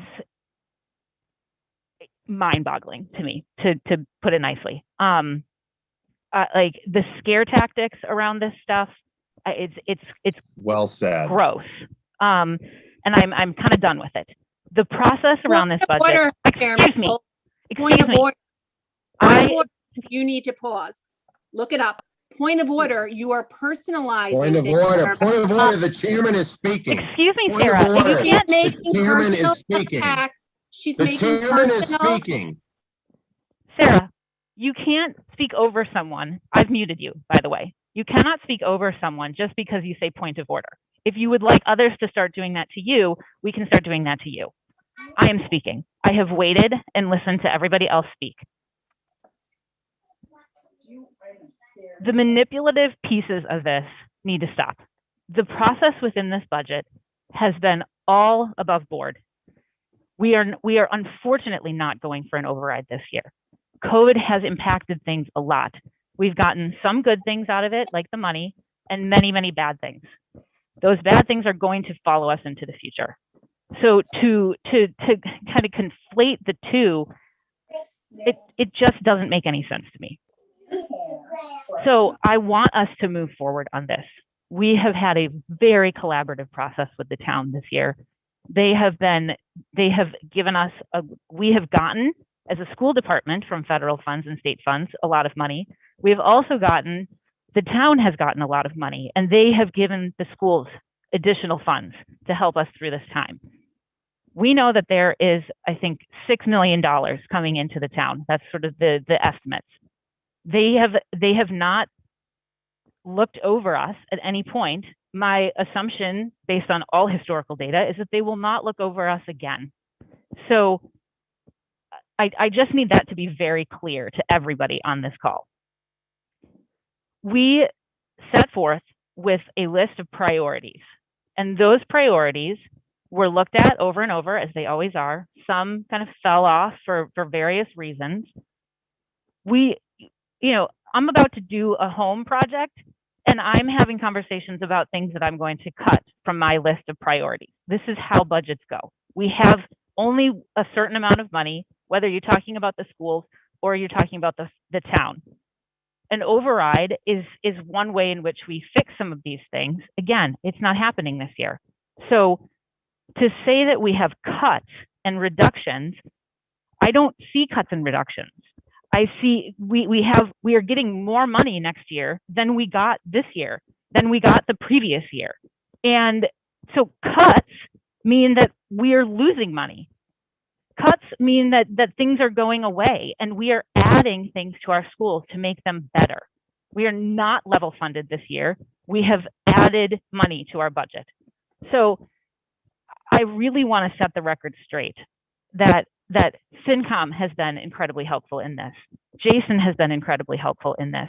The selectmen have been incredibly helpful in this. And we will continue to move forward and work with them in the way that we should. You know, one of the pieces that has kept me sane throughout the pandemic is the Peloton bike that I purchased. And their big thing, John knows because I send him silly quotes all the time, but their big thing is together we go far. And that statement rings true here just in spades, that together as a town and schools working together, we will go far. And that's where I come out tonight. Well said, Sarah. Thank you. So if I may now through the chair. Sure. So I, continually am amazed at the collaboration I see from Jason, and my concern in all my comments have surrounded about, quite honestly, and they're reflective on me too, because we are not here as individuals, any of us, any one of us. We are here as a collective body, and it's only through our votes and our motions that we achieve things. And my concern is we have not made the votes and the motions to do. Listen, we didn't bring the town information that we were ready for all this stuff. And I understand, I almost feel, and I'm not saying this is on John, last year when we said, this is not the year, we knew COVID. We said it in the same meeting that we were talking about COVID with Bill. So I feel like I personally feel we didn't set John up for success because we knew it was COVID. We knew the impossible hurdle he and Nan and our building administrators and everybody else were going to be up against with getting our schools open. And we said last year, we need to wait and next year's the year to do it. If we knew COVID was going to keep us from doing that, we shouldn't have put that expectation out there. That has been my point, is we knew the variable that we're saying now is the reason we couldn't do it. We knew that variable last year when we said this was going to be the year. So my point is we just need to stop doing that. We need to stop saying, okay, next year's the year. And then looking back and saying, well, we knew that variable when we said it, like we knew Bill was going to be our interim, but something changed. We knew John was going to be dealing with a horrific year as a first superintendent, but like, this is my point. We keep doing this. And by we, it's a collective we. It's no more you or me. It's as a governing body. We are doing this as a collective unit. My issue is not with, the Board of Selectmen or Jason. My issue is, because quite frankly, they have their job and they do their job. And our job is to advocate for a budget that is reflective of what we want an education to look like in Marblehead. And maybe it's that this is not what I want our education system. Maybe to answer Emily's question, that's my issue. This is not what I want an education to look like in Marblehead. And if we advocated for something else and then we get to this point, then that's where we got to. But I don't feel we started by advocating for what we want an education to look like in Marblehead. And that's where I feel we went astray. Whether it be COVID or whatever else, I don't feel we ever had that vision of a portrait of a graduate. And I think that that's a really good exercise. And I'm not dramatizing anything, Sarah. And my point was, I'd like this to be about not personal people. And I feel like quite often, unfortunately, that's what it becomes. And if we could move away from that, then we can do, be better together, or whatever Peloton says. Can I just want to clarify, and then maybe we can move on.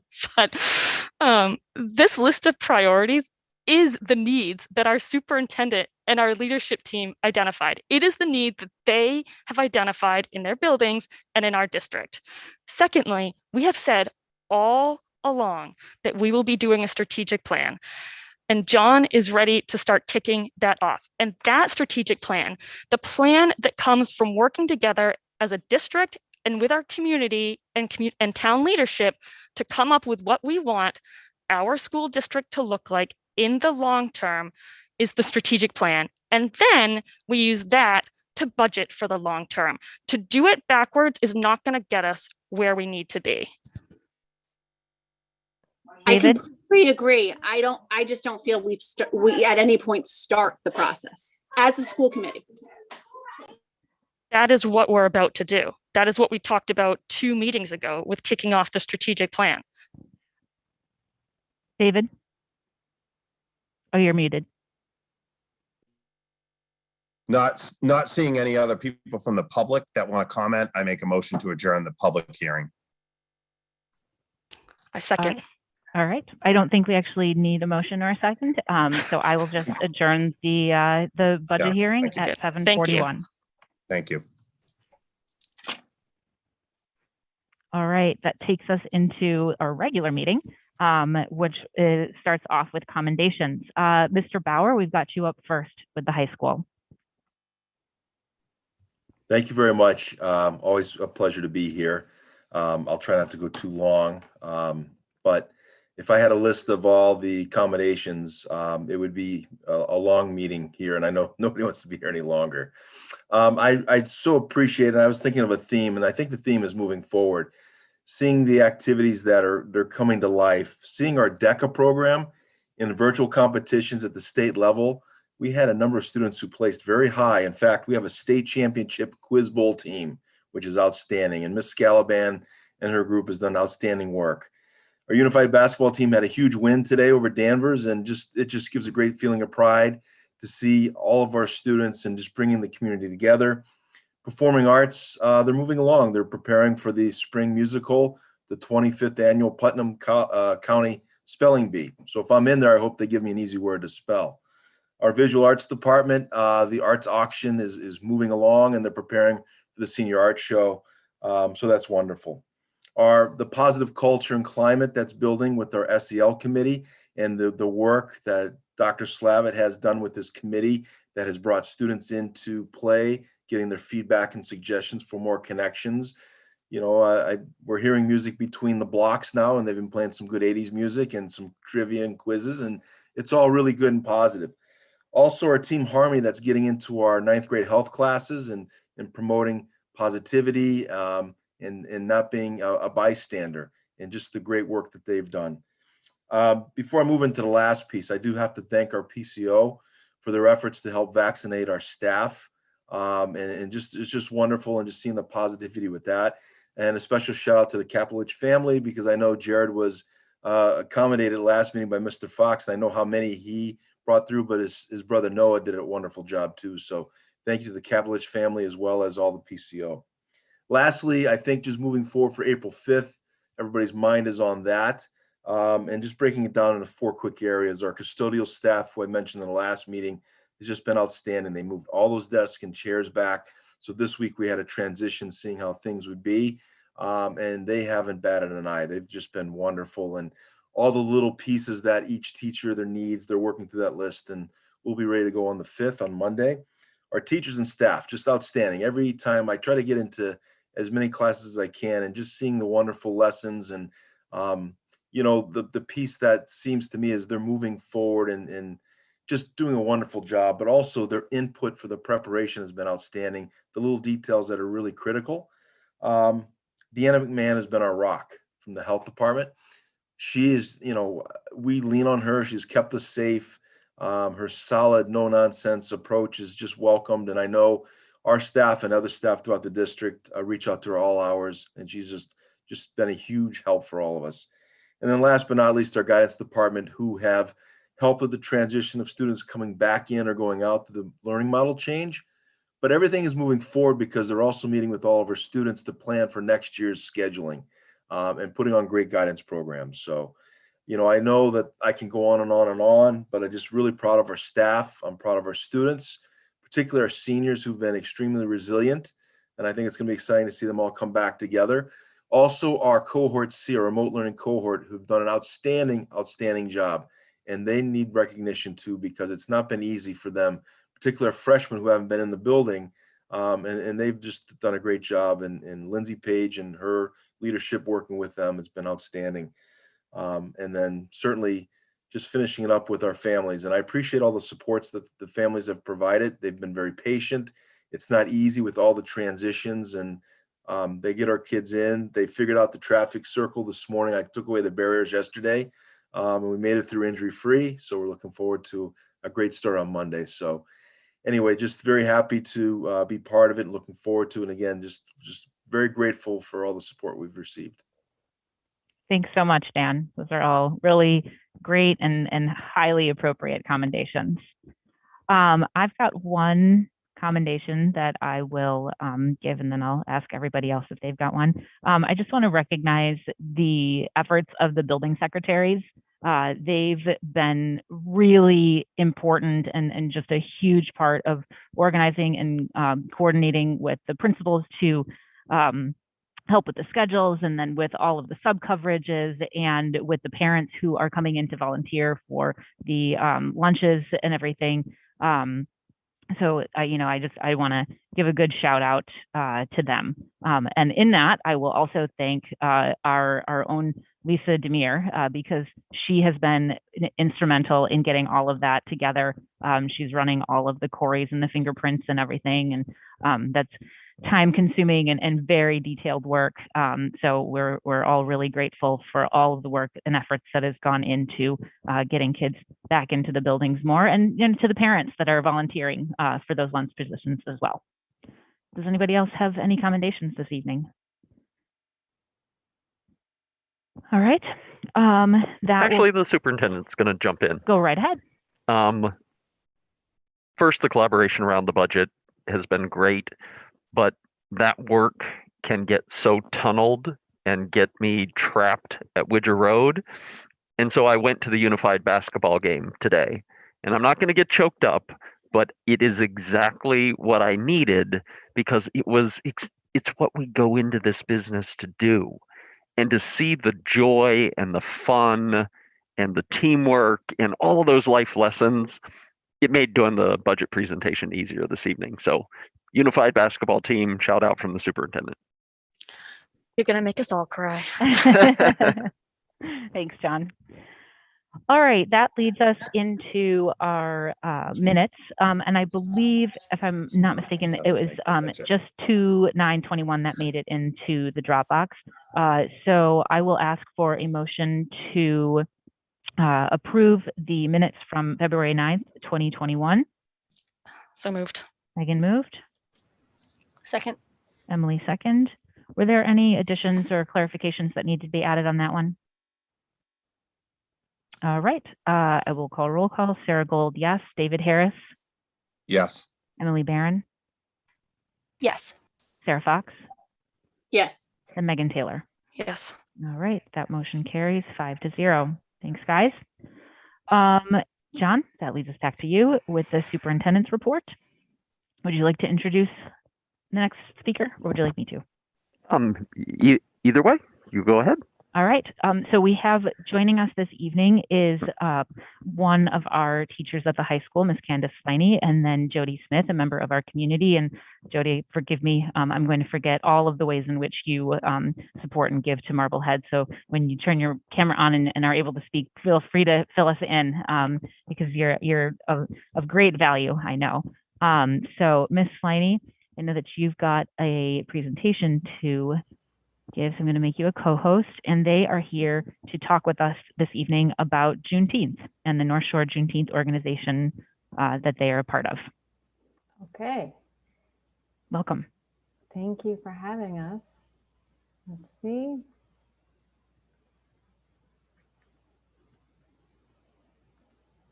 All right, so let me put this in the present mode. I'm hoping you can see. We can. Oh, phew. Okay. All right, well, yes, I'm Candace Liney. I'm a Spanish teacher at the high school, and I am the Team Harmony advisor at the high school. And I first did that in 2005, and then took some time off when my kids were young, and then have been doing it for a while. Jody Smith is the liaison for the North Shore Juneteenth Association. Her children went through Marblehead Public Schools, and her daughter, Sophia, was part of Team Harmony when she was there, but not when I was a leader. So she is a wealth of information for us about this great organization, the Juneteenth Association, North Shore Association. So I'm also a part of the Marblehead Task Force Against Discrimination. I've been a member for 2 years, and during one of our more recent meetings, Jody and Nicole McLean, who started the North Shore Juneteenth Association and who is a Army veteran, she recognized that there wasn't a lot of opportunity on the North Shore to celebrate the Juneteenth celebration. And for the Black communities, it is something very common in many parks, there's celebrations and big cookouts. And so she recognized that need on the North Shore. And so it's just been a wonderful organization that is also promoting the contributions of Black Americans. So do you know what Juneteenth is? It's the annual commemoration, there we go, that marks the day when the General Gordon Granger reached Texas to inform the enslaved people there that they were free. And it occurred 2 years after the Emancipation Proclamation. So not a lot of people know about this history, but in the Black community, it is widely celebrated and almost considered to be Black American Independence Day. Okay, so now we just hang on. Okay, so I think I may have gone back too far. Sorry, one second. Okay, so the Juneteenth organization provides opportunities for businesses and schools to buy gear from them to promote Juneteenth. So there are a couple of options. They have these Juneteenth banners that are very durable, and they cost $95. And then a smaller flag, which costs $60. At the presentation through the TFAD is what I tend to call it, it was discussed to have a ceremony in Marblehead to raise the flag this June. Not on actual Juneteenth, but sometime in June, early June. And I thought it would be a great idea if we're raising the flag in Marblehead, either at Albert Hall or Old Town Hall, wherever it may happen, wouldn't it be wonderful to get the banner in all of the schools? And then to also possibly raise the flag, which I'll talk about in a second.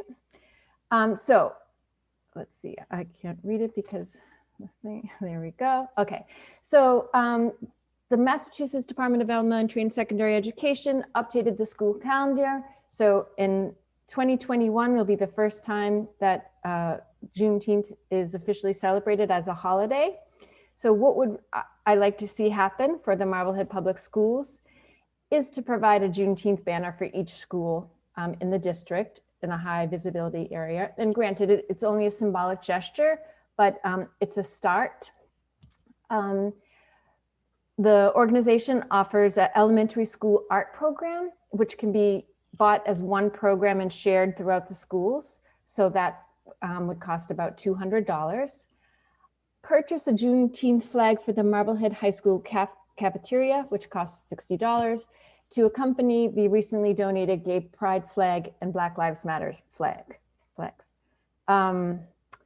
Fund a professional study group. So this is probably the most important part for me as we're talking about budget and big term, long-term goals. It would be such a good thing to consider. To examine the curricula, what's available, what do we have, what are we missing? And one of the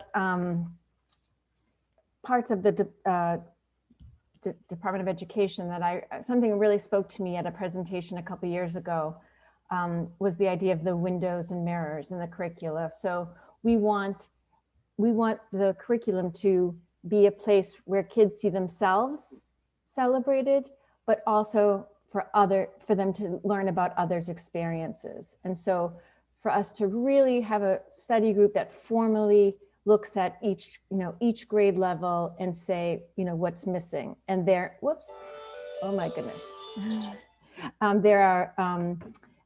There are many, many resources on the DOE website that can help us, like the text inventory guidance or the culturally responsive social emotional, actually, what am I? Shut that off, there we go. All right, and then the last thing is the Black Lives Matter flags and the Gay Pride flag. So at the high school, we have the American flag in the cafeteria, and the graduating Team Harmony officers of the class of 2021 thought it would be a great idea for them to purchase a Black Lives Matter flag for the cafeteria. And we also had a donation for the Gay Pride flag. And we thought it would be fabulous to have those represented in the cafeteria in a highly visible spot. And my daughter and some of the officers last year spoke at a Board of Selectmen meeting, and something that she said really hit me about how seeing that flag makes people feel safe and supported. And it'd be the same thing by adding a Black Lives Matter flag to our cafeteria along with the Gay Pride flag, and hopefully in June, a Juneteenth flag as well. Okay, I was that took longer than I had thought. I'm sorry about that. That often becomes the case. Any questions? Sarah, you've got your hand up.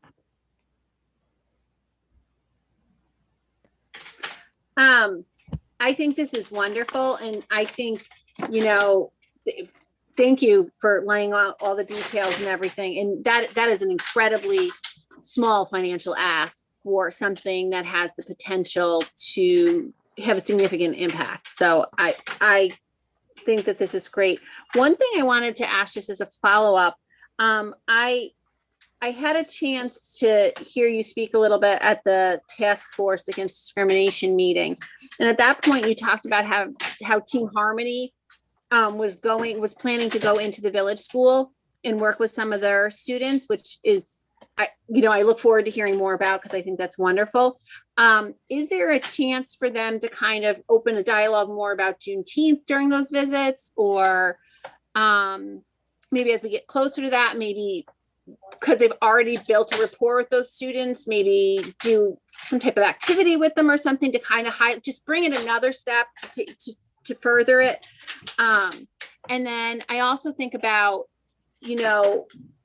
this isn't necessarily related to, or at all related to Juneteenth, but if you have this group,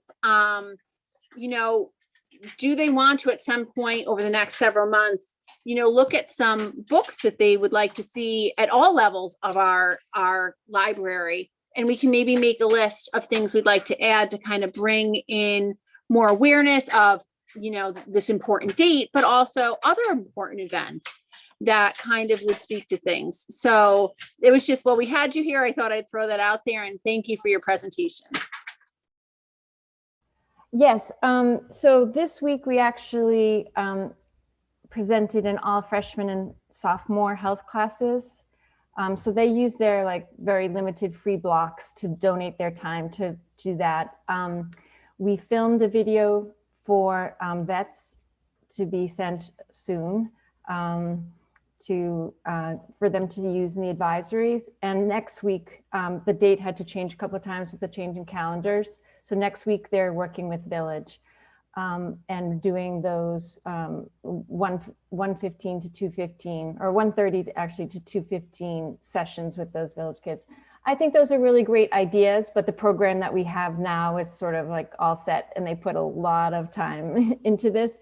But I think, yes, going forward. And I think that's why I thought the elementary art program for only $200 to be used throughout the elementary schools would be, since it's the very first year that it's recognized as a holiday in the state of Massachusetts, I think it's really important that all of the elementary schools, I would love to see it school-wide, have everyone just stop, pause, and recognize what this is. And so I do think getting the banners as soon as possible, getting the art program set, and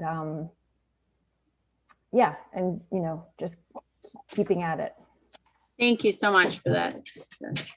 If I could just jump in real quick. Absolutely. Sarah Fox asked about books. If you're interested in books, especially around Black lives and Black contributions, there are fantastic lists online. You don't even have to look them up. If you want to email me, I can send you the lists. And if there's budget to be able to add them into the libraries, they can easily do that. That's great. And every year parents donate books. I know at least at the elementary school, it's always been a thing. On children's birthdays, parents can donate a book to the library, and there's like a little sticker that goes in it or whatever. So if that list, if we can even get it up on our website somehow, that might be something that parents are interested in sourcing from, just to kind of build that base. That's a great idea. Thank you both for coming. Emily, did you want to say something? I just saw your hand wave. Real quick, when the banners arrive, if we agree to do this, which I really hope we do, can there be just like a quick little thing that each teacher can explain to the students in every grade classroom? I don't know if it goes out to families, but just to broaden the awareness even into our community, because I'm sure people don't know or know, but don't know a lot. So just trying to get as much knowledge out, I think, using the visual and then just a little blurb or more. I think that's a fabulous idea. Yeah. So, but I think it's great, and thank you. Yeah. I think that's it. If we're going to do this, we definitely want to be understanding and actually educating our students as to what this means. I know I had worked in an agency at one point where I was one of 3 white people and still didn't come away from that with an understanding of what Juneteenth actually was. And it was a big celebration at that agency. So I think, after learning about it over this past year, it's one of these pieces that our history books tend to overlook. So I'm glad that we're starting to look into that. And I think, if I was a Batten gal, I think our strategic plan is going to have something to do with some diversity and equity pieces to it. So I think this fits nicely in that direction as well. So I thank you both for coming this evening and filling us all in on this, and for being a part of this within our school systems and within our community. Can I just, not to belabor the point, because I think all the ideas that have been shared are great. And I do want to thank you for both coming to us to present, because I do think this is an important topic and date to make sure that we start to push that information out. And I'm glad we're going to celebrate it. I'm glad we're going to start to teach our children about it. So I think this is definitely something I'd like to see us move forward on. Thank you. Thank you both very much. And actually, the school committee, I think, as Lisa and John and I were talking, we'll see the Juneteenth piece come back, hopefully at our next meeting, because it does not impact our calendar this year because we end before Juneteenth. But next year, it is a state holiday, so we will actually have to amend our calendar a little bit for next school year. So we'll be bringing that. I didn't put it on tonight because I was worried that tonight was going to be rather long. So. But thank you both very much. And thank you for all the work that you're doing on this. Thank you so much. John. Well, that's a tough act to follow because the news in the district update is not near as compelling. I'm talking about us getting our hands smacked. You had available to you in the Dropbox the enforcement order for the Green Street property. And it really follows the administrative axiom of no good deed goes unpunished. We had been having conversations with local bike group about being able to use some school property to build some BMX trails and ramps and things like that. And those conversations were underway, but work started ahead of those at the Green Street property, and they were abutting wetlands. And so we got the citation that you saw.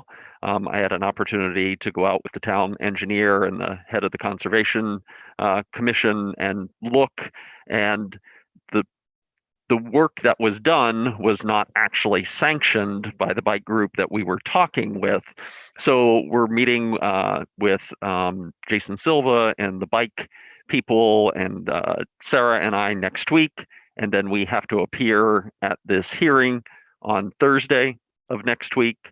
So no school committee, but there will be a conservation hearing. And I just wanted to bring it to the committee's awareness and answer any questions that I can. I'm not sure that I can answer any questions at this point, but we did meet with the Bike More people last Friday to have some initial questions of clarification. And I have just asked that we put a hold on the Green Street property. We have installed some no trespass signs until this is resolved. We have kind of given them a green light for the high school property off the tennis courts to continue that conversation. But I think even if we get some sort of agreement, the cat is out of the bag on Green Street right now. And I wouldn't want to exacerbate what's already a citation. So you probably have already heard about this out in the community, but speaking about it in a public meeting, I thought would be an important next step for the committee.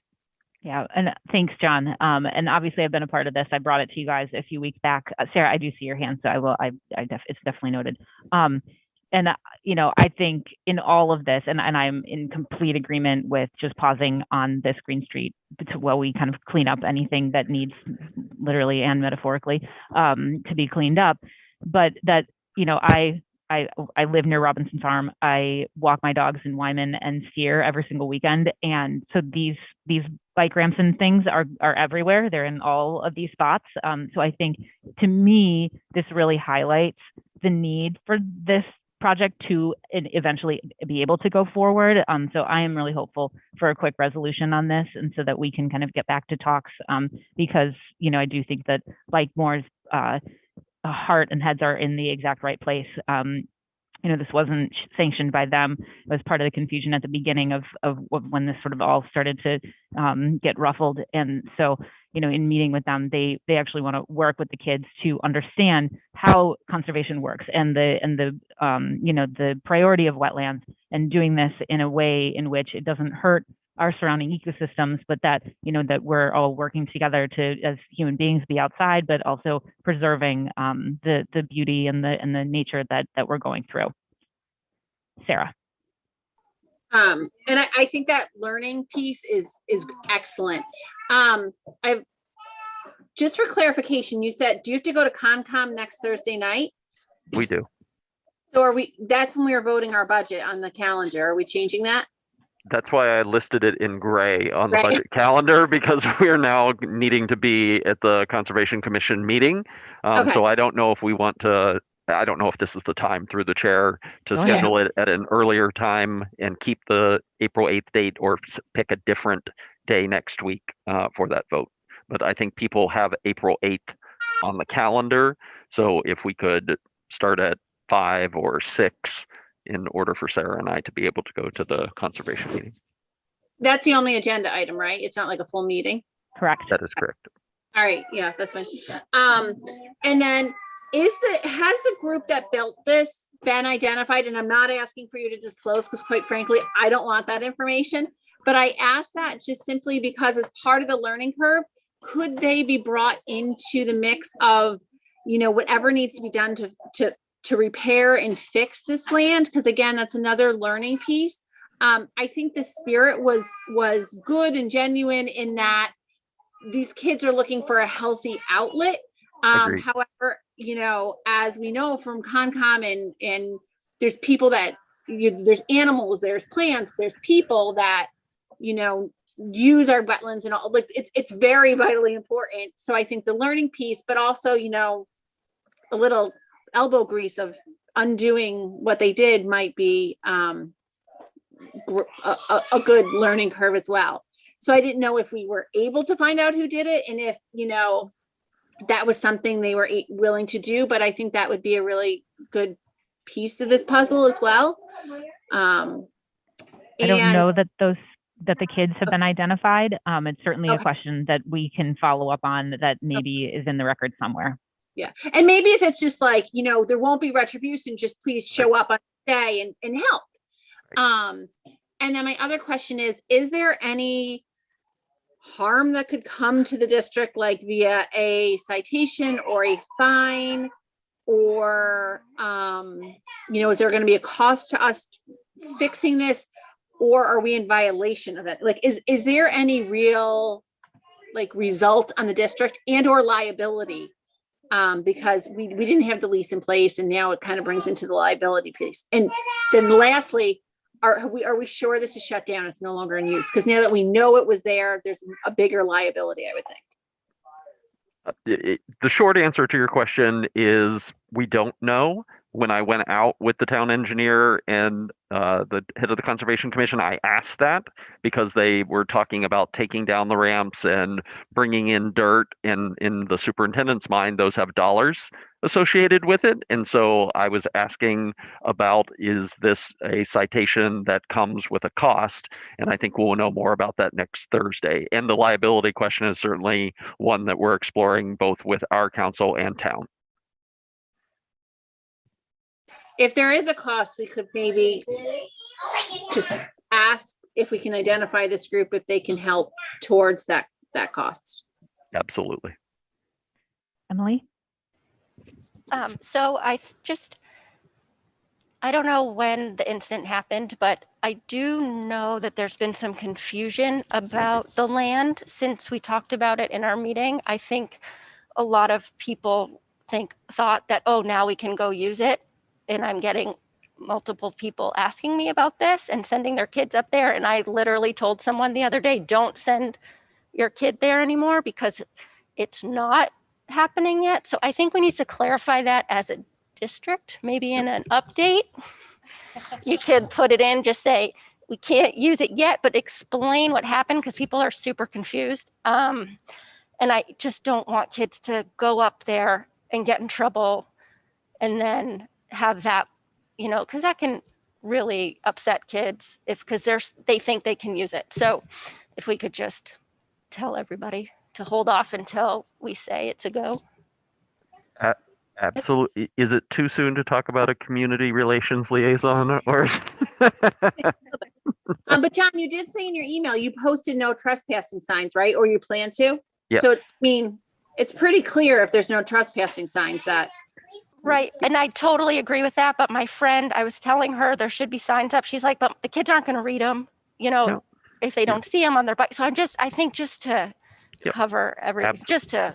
Absolutely. And I'll ask building principals, particularly from probably, I don't know, 4 up, or do we have K-3 students? I think K-3. I think okay, one so of my we'll third graders' friends loves to bike all over town. So okay, so I'll ask each of the building principals to put something in a weekly update. Thanks. And I can actually reach out to the head of school at Tower as well, and ask her to put that as well. All right. Any other questions? Okay.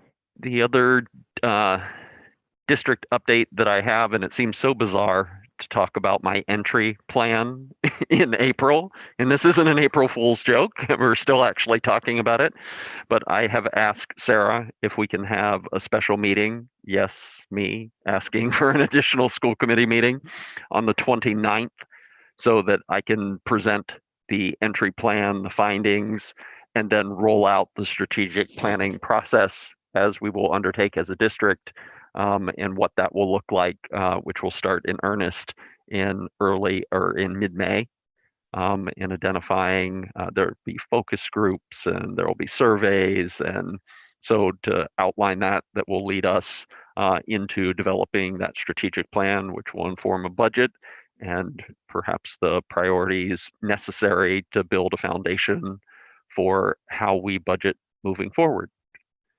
How do you like that for an obtuse way of getting to budgeting for the next year? Avoiding the O word. 29th, you said. If I can just request that it start, 6:30 or later, if I can put that out there, it makes it a lot easier.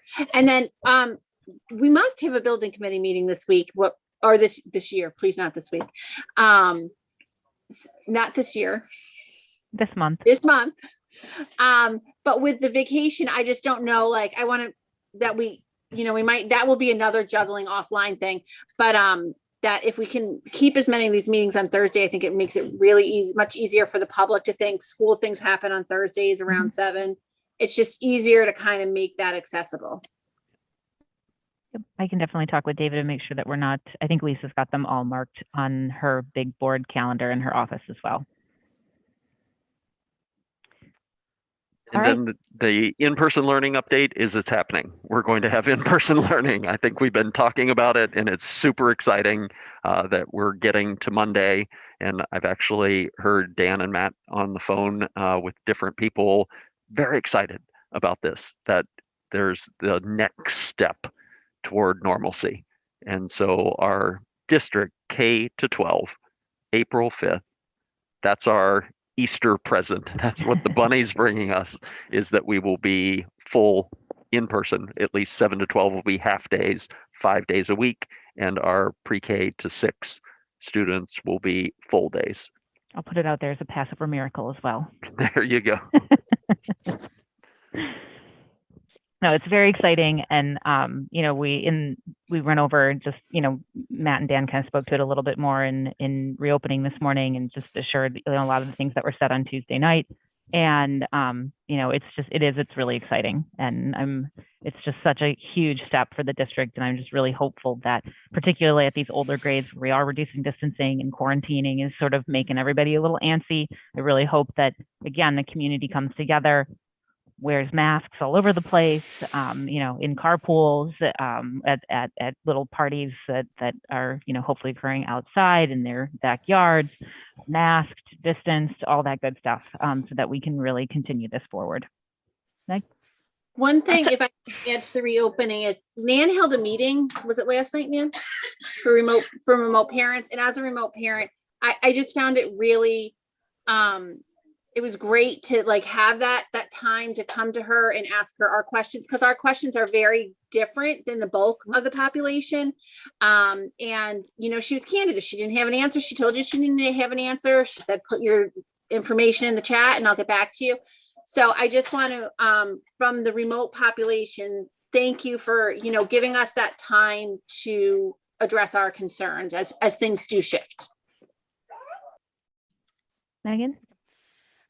So I said this in reopening, but I think it bears repeating here for the larger audience too, is this is a huge, exciting milestone, right? Like, we've been working all over a year at this, and everyone has put in like 120% of our waking hours to get here. That's families, administration, teachers, custodians. I mean, across the board, everyone has done that. And, when we talked about this back in February, the end of February, whenever it was, we all realized it was a big undertaking, right? A big transition and the logistical nightmare, especially at the older grades. And I've just been so impressed, and I'm just proud really to even be remotely associated with the work that the principals and the leadership and every single person that works for our district has put in to get us here. It's been thoughtful. It's been, they've gone through every last detail, and they're really kicking off this event as an exciting milestone that it is. So I just want to thank everybody, and just come on April 5th. It's amazing. Thank you. Thanks, Megan. And that I'm done. All right, great. Thank you, John. Michelle, that leads us on to you with the monthly financial reporting, including the COVID expenditure update. Do you need to share your screen? Sure, if I could, that'd be great. All right, I will make you a co-host.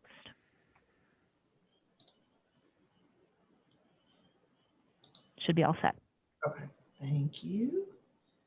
Make sure I'm pulling the right one up. Just had it. No, and I don't know where it went. Let's see.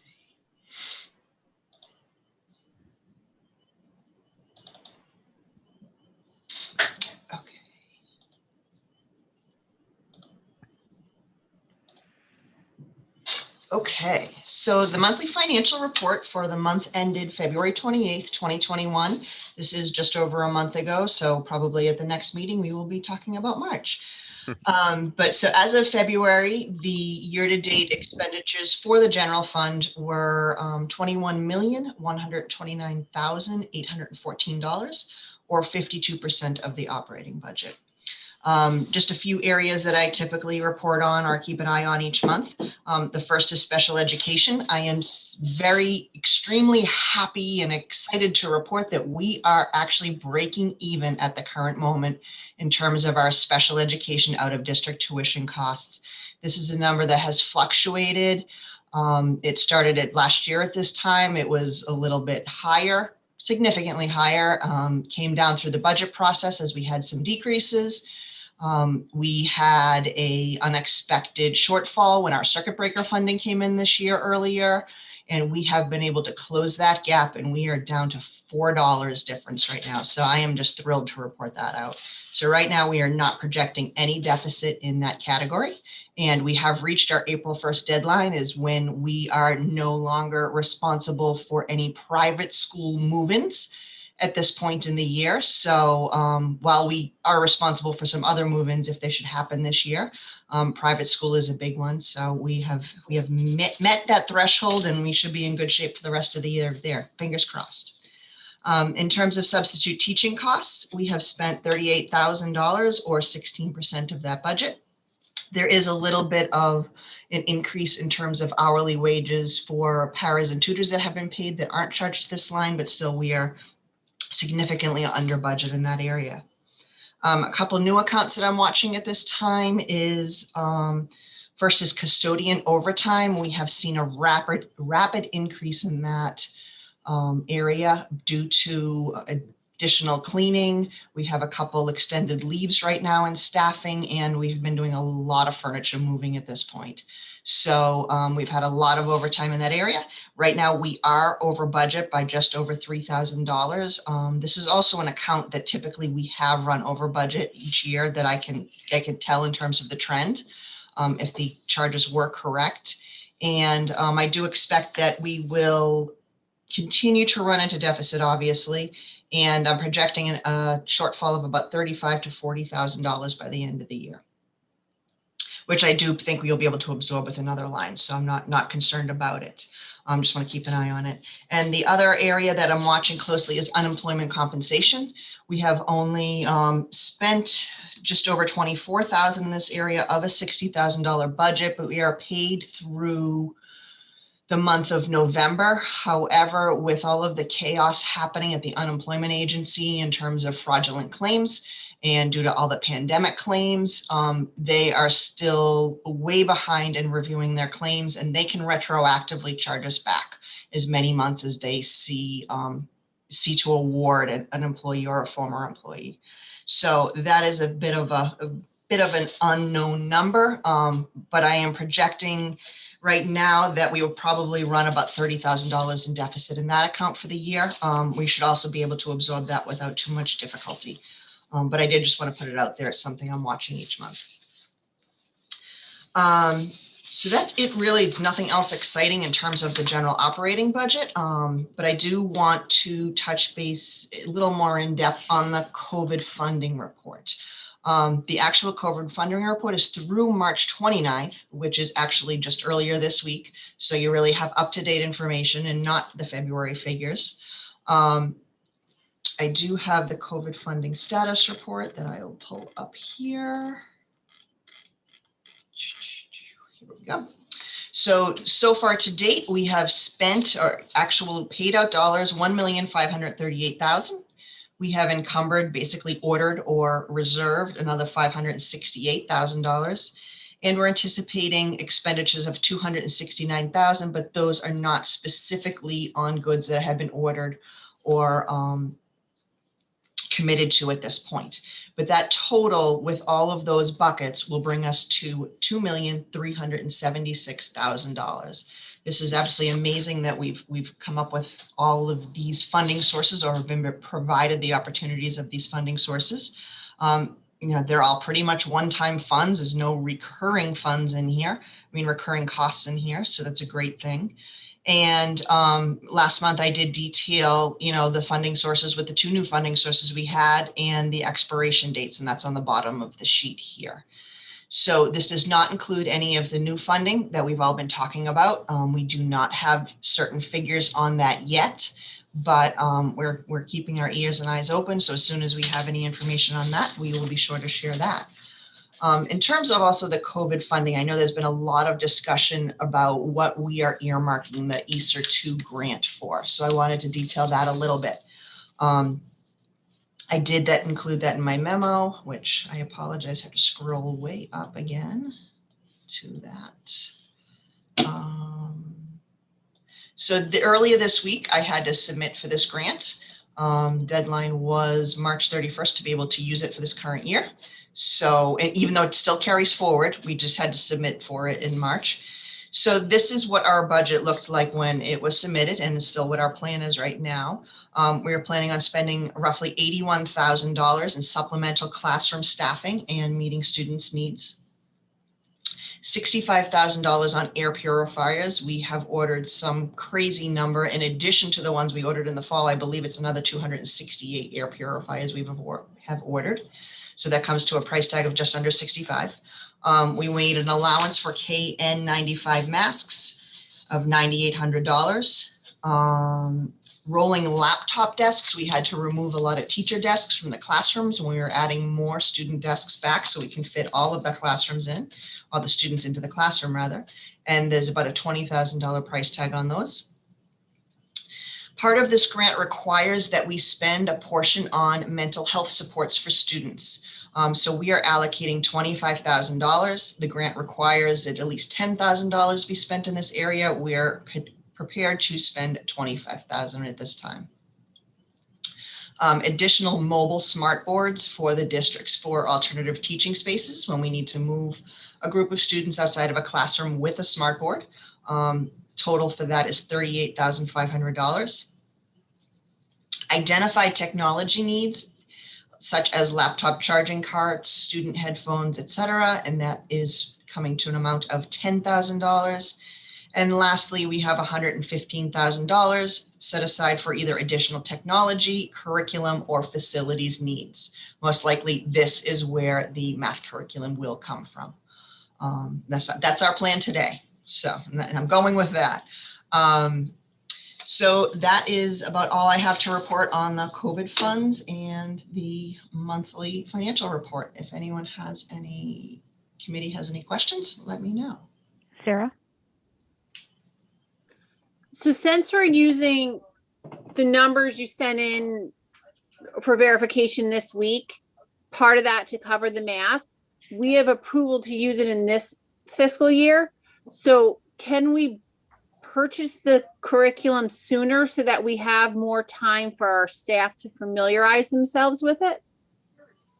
We could, absolutely. As soon as I get approval on this grant, which I will, it's just a matter of sometimes they need additional information. We can absolutely do that, yes. Okay, so I mean, obviously that's a NAN question, but I'm just thinking if this is our funding source, if it's approved for this FY, not next FY, that it's not a you know what I mean? Right. Like, why wait? Why not let our teachers start to do that extra work to prepare themselves and hopefully not have it, you know. Absolutely. But they've earned their summer. I would definitely leave that to Nan and her team on that end, but yes, the funding would be available. Okay. And then my question about the unemployment, is there a point at which, like, I know they can go back, but is there like like they're capped, they can't go back more than a year. Like, is there any point at which we start to know we get to get a little safer with those numbers, or they can go back as far as they want? That is a good question, and I truly don't know the answer. I believe they can go back as far as they want, as we are a self-insured agency, and self-insured group. But typically, we don't see things for more than a couple months outside of the current time frame. But due to the pandemic, the agency was just slammed with fraudulent claims, and they're still working through those. But some of the fraudulent claims that they paid out, they have credited to us, and they're also working on crediting other claims that they have found that they should not have awarded, even though they weren't fraudulent. So we have a lot of coming and going with those expenses. Given this, are we required to hold anything for that, anything retroactive that may come in after July 1 for this fiscal year? Because I know we do that a little bit for just a small portion for special ed, but is that like a requirement we have to do, or best practice? Like, do we have to do future planning, or no?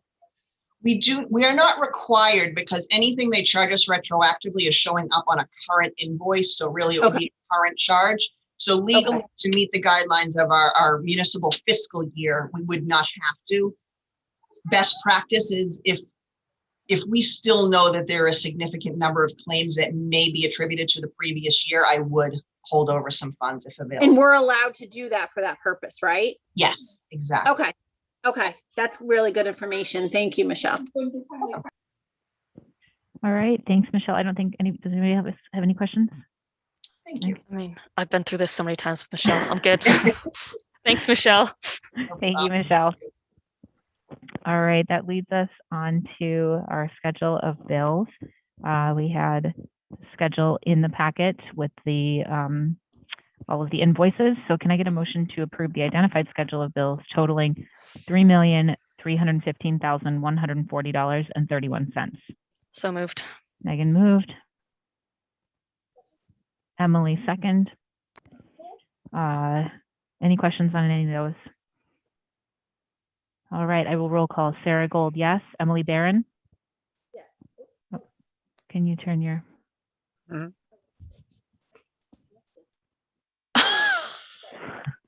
Yes. All right, there we go. Sarah Fox? Yes. David Harris? Yes.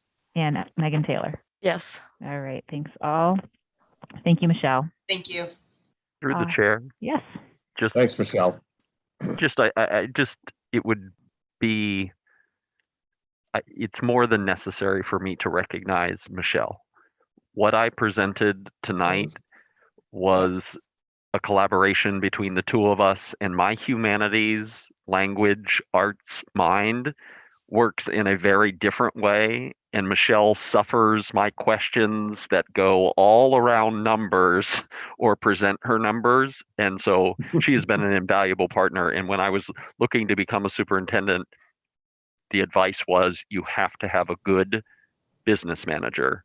And we have a phenomenal business manager. So I just wanted to give that shout out to Michelle. Absolutely. We hit the jackpot. Yes, we did. It's absolutely a team effort, and I'm so happy to be part of this team. So thank you. But now we've chained her to her desk, so she can never leave us. I think if there was a top thing that Bill did for us, finding and securing Michelle is probably it. Legacy. So, and yes, and Great. that says a lot because Bill did an awful lot for us. So yeah, invaluable, Michelle. Thank you. All right. I think we embarrassed her. That leads us to our final portion, or I guess semi-final portion. So I've got on here the school committee involvement in the Coalition for Racial Justice. And I may tag team with Emily a smidge on this one. So Jackie Belfbecker, chair of the Board of Selectmen, had reached out to me, I don't know, a week or two ago, and talked with me a little bit about this coalition. It's a group throughout town. There are multiple other groups, such as the Racial Justice League, the Task Force, the Team Harmony, League of Women Voters, who are all involved in this coalition. and they are working on multiple things, but one of them is sort of these educational events for the community where they're picking topics to talk on and present on and just update. And so the one that's coming up, I guess there's a couple of pieces within here. So they're asking for some school representation on this coalition.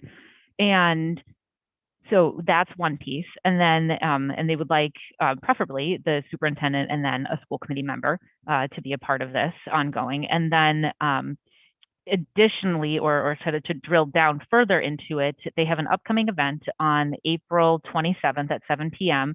And Lauren McCormick from the Marblehead History Museum is leading it with, I believe there's another person, but I don't have that person's name. And Robin Taylor. Robin Taylor, thank you. And Jackie Belfbecker is moderating it. And it is a presentation on Lucretia and Joseph Brown, their history in Marblehead. There's been a bunch of interesting pieces that have kind of somewhat recently been uncovered on them. And so sort of presenting this is obviously very apropos with the naming of our new building after that couple. So they have asked us to join with these other groups to sponsor this event.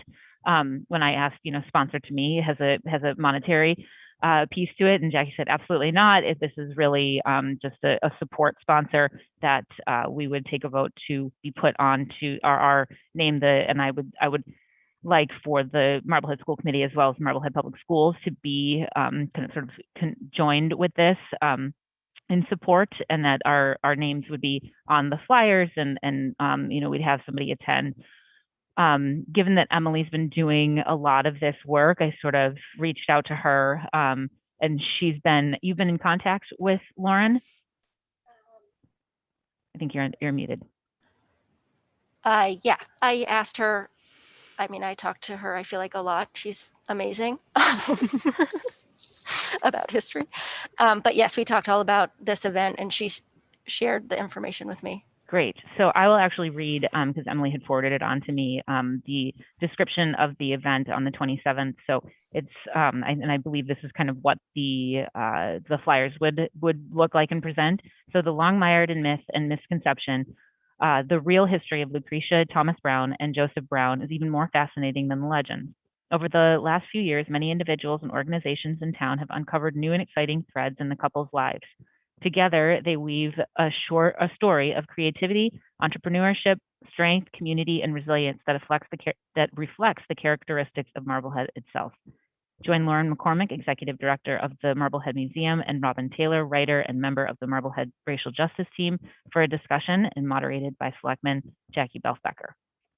So that's the event.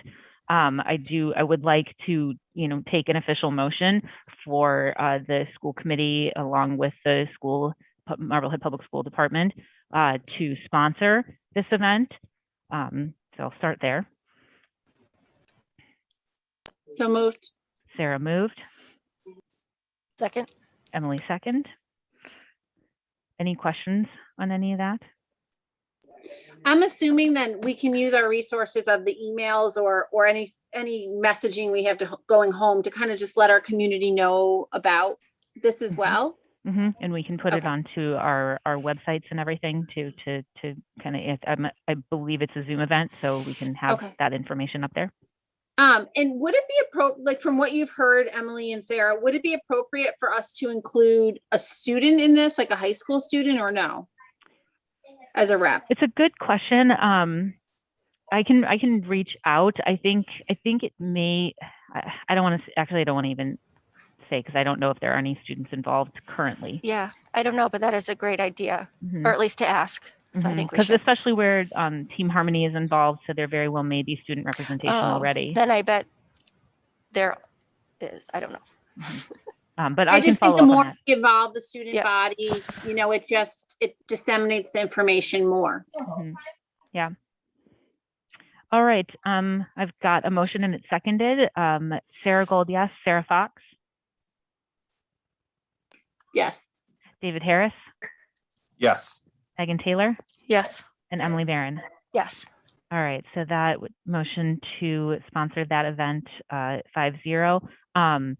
and if we want to take a motion on this next one, that's fine. I'm kind of thinking that for the remainder of this school year / this committee's assignments, that it would be appropriate for Emily to attend these events with John. I don't think we need a vote because it's not a subcommittee. No. So if people are in support of that, and then, we can look at, just as we're going to look at all of our assignments next year, we can look at that again. No, absolutely. Yeah, no. And if you have a minute, like after these or whatever, if you can just give us any good information that comes out of it or any updates. Just updates. Yeah, absolutely. Yeah, she can absolutely, under the subcommittee and liaison updates, kind of fill us in. All right, wonderful. Thank you, everybody. That leads us to the review of policies. We've got policy BEDH, the public comment at school committee meetings. This would be our third reading of it. We did a few little changes last time. Those were reflected and put back into the Dropbox. Any further questions or issues with that one? All right, so can I get a motion to accept the policy change to policy BEDH, public comment at school committee meetings? So moved. Megan moved. Second. I'll have Emily second. All right, Sarah Gold, yes. Sarah Fox? Yes. David Harris? Yes. Megan Taylor? Yes. And Emily Barron? Yes. All right. Thank you all. Megan, that leads us to, and maybe Megan and Emily, the school committee website, the push notifications. Yeah, I forgot this was on the agenda, to be honest. But so when we set up our school committee website back in the fall, one of the things that we talked about adding in once it was up and running was push notifications. So, we've got a number of meetings obviously on our calendar. How do we let the community know about those meetings, and more importantly, if things change? So Emily has figured out a way to do it because she's our tech guru now. So I think, and correct me if I'm wrong here, the way it will work, you know what? I'm going to take a step back. Emily, can you explain how it works? Yeah, sure. So I'm just going to shut my mouth. So on the school committee website, there is now a form right under our mission statement where the people who want to be updated or alerted fills out with your name and your email address. And we've decided that on Sundays, we will push out an email that gives that week's meetings and times. And then if there's a change, you'll get an email as soon as we find out about the change and the email's produced to be updated that way. So go sign up. And I will do my best. Yeah, I just want to, right now, it's somewhat of a manual process. So Emily's the little person in the background making sure all these emails get sent out. So this is our best effort. We're going to get it up and running. If everyone could have a little bit of grace with Emily, that would be appreciated. But that, this is kind of what we really wanted to see with that website, because we do have a lot of meetings. We do want the community to be engaged. And how do we make sure that they're aware of not only the meetings, but if there are changes, and make it easy for them? So that was kind of the thought process behind this. I'll put my whip away for a little while, Emily, but I'll bring it back out if you're taking too long to get this up and going. So Emily, there's a way to automatize this, right? You're not going to constantly have to be like little mouse in the wheel doing this, right? For now, I might be the mouse until we can figure it out. Okay. And then we post most of our. Yeah, I just figured out. Most of our meetings tend to be on Thursday, like our bigger weekly meetings are on Thursdays. So they get posted on Monday or Tuesday. So people will typically get a second, at least two a week, right? Because those aren't, unless we try to get them posted, even though we're ahead of the 48-hour requirement, if we try to get them posted by Friday, just so we're not flooding people's inboxes. You mean, well, like by our calendar's set, right? For every, second and fourth, what are we? The first and third, I can't. First and third. Oh, so it won't be like a push notification with the actual agenda. It will Right, just be. no. This will just be like a little newsletter, and then it'll have a link to our calendar where you can get all the information like once it's posted. Yeah. And I think, speaking just for these meetings, if we need it, the Zoom is always created. The agenda may not be posted, but if we wanted to put something like that in there, the Zoom is easy. And so that could be in there, but maybe that's overcomplicating it as well. And then I think, it would include the subcommittee postings too. So it would be, the school committee is tending towards Thursday, but the subcommittees meet at various times. If it's on our school committee calendar, it's going to be in the email. And that is one of the reasons why, we really did push to get monthly subcommittee meetings set up and in a rhythm so that those, people can count on those. And every once in a while, we all know things happen and come up, but for the most part, those schedules are set. But there's always change. All right. Well, thanks a lot, guys. I know that was a piece that had been talked about, and it's awesome that it's happening. It's all Emily. Thank you, Emily. That leads us to committee or subcommittee and liaison updates. Speaking of push notifications, I'm just going to put it out there. I may need to ask to change the subcommittee for the policy date that like the day of the week that we go on. I've tweaked hours at work a little bit, and so it would be great if we could do that, but obviously we'll work offline. Just in a public meeting saying that might change.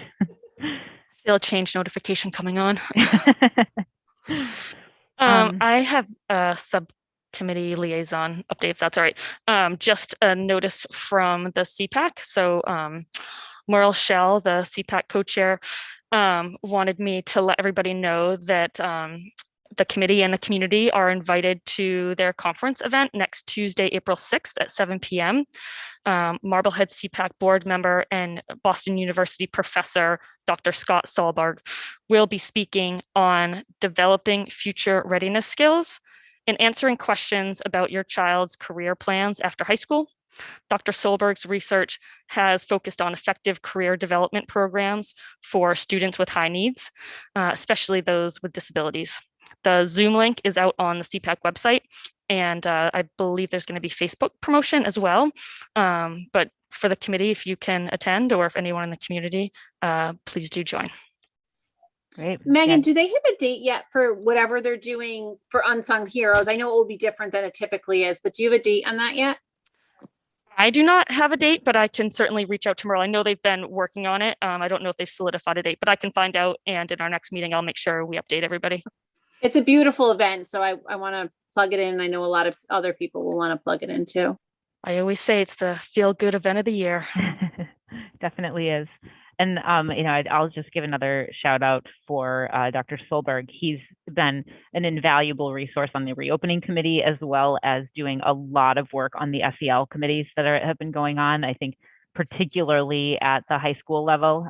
So, he's a Marblehead local, has kids in the system. And so it's an amazing piece that we have somebody as highly educated and intelligent as he is. So that'll be a great event. Yeah, absolutely. Through the chair. Absolutely. I have asked Scott to come and give a presentation to school committee just because of the depth and breadth of work that he has done on reopening and SEL, because I think there is a lot of stuff that is happening that people don't know, or resources that are available, or assessments that have been done and data gathered. And so I think it'll be a very insightful. I wanted to get through the budget process, but we're going to get Scott or Dr. Solberg on a future agenda. I think that's awesome. Thank you, John. Wonderful. And then I've been working out dates with Michelle. She's always kind of, we can't have a facilities meeting without her because she's coordinating those pieces. So I've been working out some dates with her, and we believe that the final assessment should be in the beginning of next week, which is excellent. And then we're gonna I'm sending out probably tomorrow, if not on Monday, to the group, just kind of checking, because we knew we were going to have this next meeting off cycle, so we could get it in as soon as possible, to check their dates. And so we can give everybody a day or two to digest, this document before we expect everyone to come and be able to, discuss it intelligently. But it's exciting that we're getting that information back, and that's really going to be able to drive a lot of information. Great. All right, I think that's it. Policy, we obviously hit on the policy earlier. So budget. Done that. Done that. All right, David, that leads us to the building project update. Do you need to share your screen? You're muted. Please do. All right. You can. I'm going to have half of this meeting as a co-host at this point. I'll bring this All to right, there a you go. close with some, I think can everybody see this? That good? Nope, nothing yet. Nothing yet. So I did, let me just see. Pardon me, share screen. There we go. Go. And then we go here. Are we good? Yep. This is a typical classroom that's on the second floor. That's you can start to see some of the painting that's taken place with the colors on the walls and the windows that are in place. And in addition, starting later next week, the ceilings will be in place. You can see the structure, and then there's some of the radiant heating that comes along the if you see my cursor up along the upper edge of the windows, there's radiant heating that comes down and washes over the windows. Next photo is a look at the extended learning spaces that we're real excited about, and you'll start to see this develop more and with the lockers. But what you can see here is the panel that's in place where you'll have the touch screen, and below that where you see some of the insulation is where there'll be lockers, but you can see the doorways that go into the classrooms and the sheetrock work that's done, and the painting and all the different colors that they're already starting to paint. So this blue is the color of what it's going to look like. And that's really exciting for the extended learning spaces. This next look gives you, if you were sitting in the cafeteria, this is looking from the cafeteria toward the stage. And so as they start to progress and finish up the stage work, and there's the white barrier that you see is on the other side, which there's a photo coming up that is the gym. They're just progressing to finish up the work on the stage or the cafetorium, if you will, where there's this total pass through. So if you're in the cafeteria, you can see the stage, or you can open it up and you can also see it from the gymnasium. Nothing dramatic here, but this is the nurse's office. Not sure who the nurse will be, but this is a view of the actual nurse's office at the new school, and the sheetrock is up and coming together. The next one is Monday night. The contractors, believe it or not, stayed till 11 o'clock at night to do the painting in the gymnasium. So what you're looking at is the gymnasium ceiling, and in order to contractors to not be on top of each other, they had the painters come in at 3 o'clock in the afternoon, and they started to do the paint work, and you can see how it's progressing along the ceiling with the white and the paint work. You can see the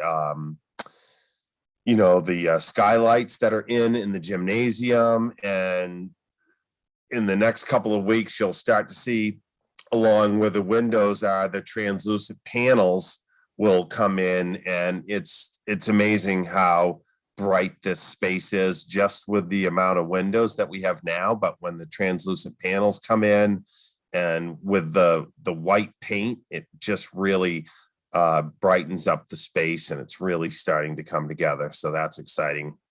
I really like this photo. These are the doors that just kind of progress through classroom to classroom to classroom. As the committee knows, this was a decision that the teachers really wanted, to have connecting doors between classrooms for flexibility and from a safety and security standpoint. It allows additional egress from classrooms to have these doorways up along the windows, but you can start to see how it's coming together. The door frames are painted. You can see another room with a blue wall has the painting, and starting to really look like classrooms. Love this picture. This is the Emily Lighthouse right here. You can start to see it's really finished. I think next week the top of the skylights will come out, and they'll start to place the skylights that will allow the light to come down into the lighthouse area. You can see the sheetrock on the walls, and in that area where the sheetrock is, there'll be another set of that'll be the staircase that leads up to the second floor. And so they've been holding off on doing that work until all of the completed sheetrocking is done. And the one window or opening that you see there is into the media center that will allow additional light, and you'll be able to look down into the excuse me, the entryway.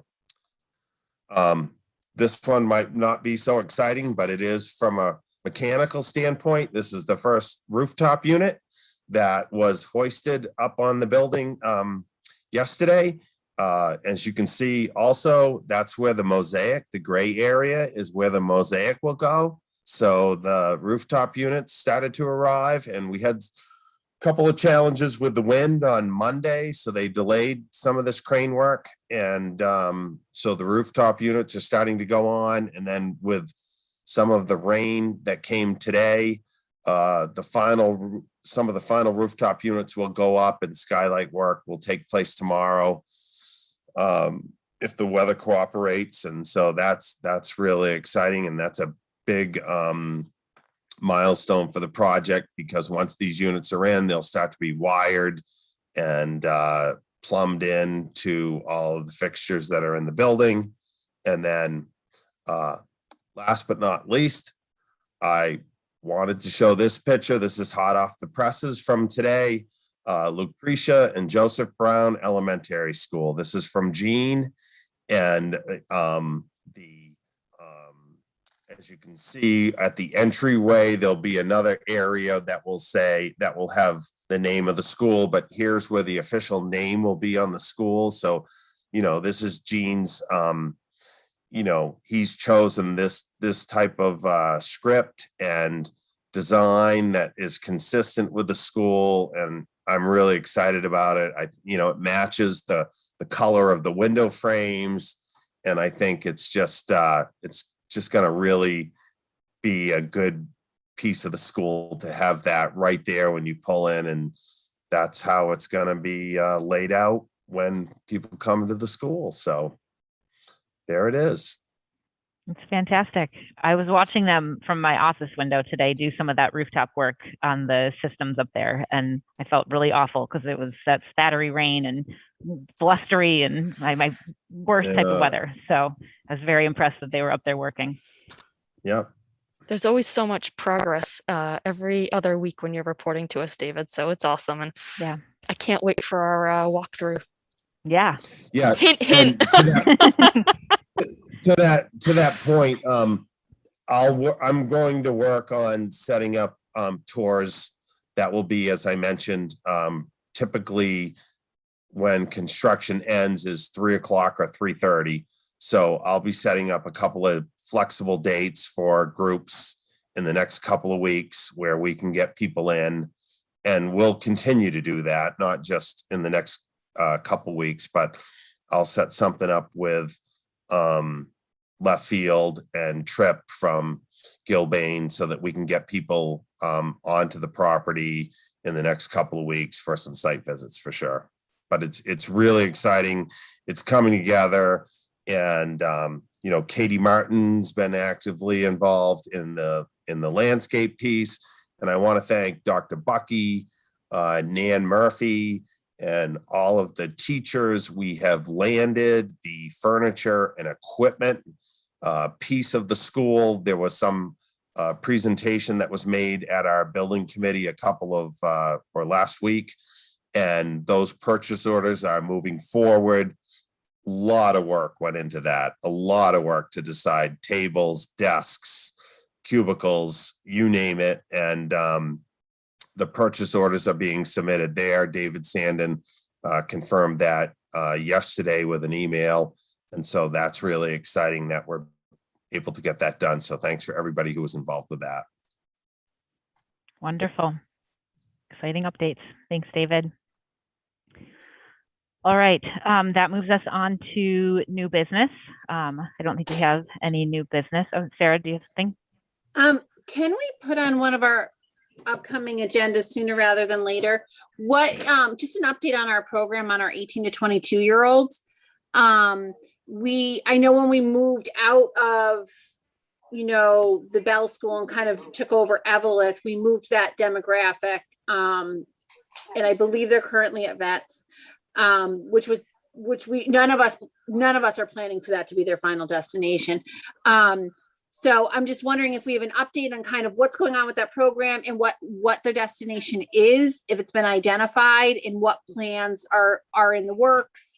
This is very exciting for that program, and I just wanted to highlight a little bit about where we're moving for them, and both physically and metaphorically where we're going with that program. So if we can get an update, that would be great. Sure. Yep. John was writing that down. I'm sure he can talk to Eric about that. All right. That leads us on to public comment. If anybody has any additional public comment to make, raise your hand. Scott Solberg, go ahead. You're muted.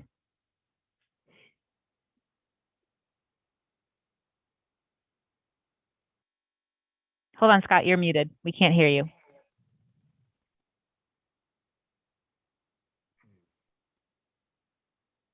Still trying to figure it out. Yeah.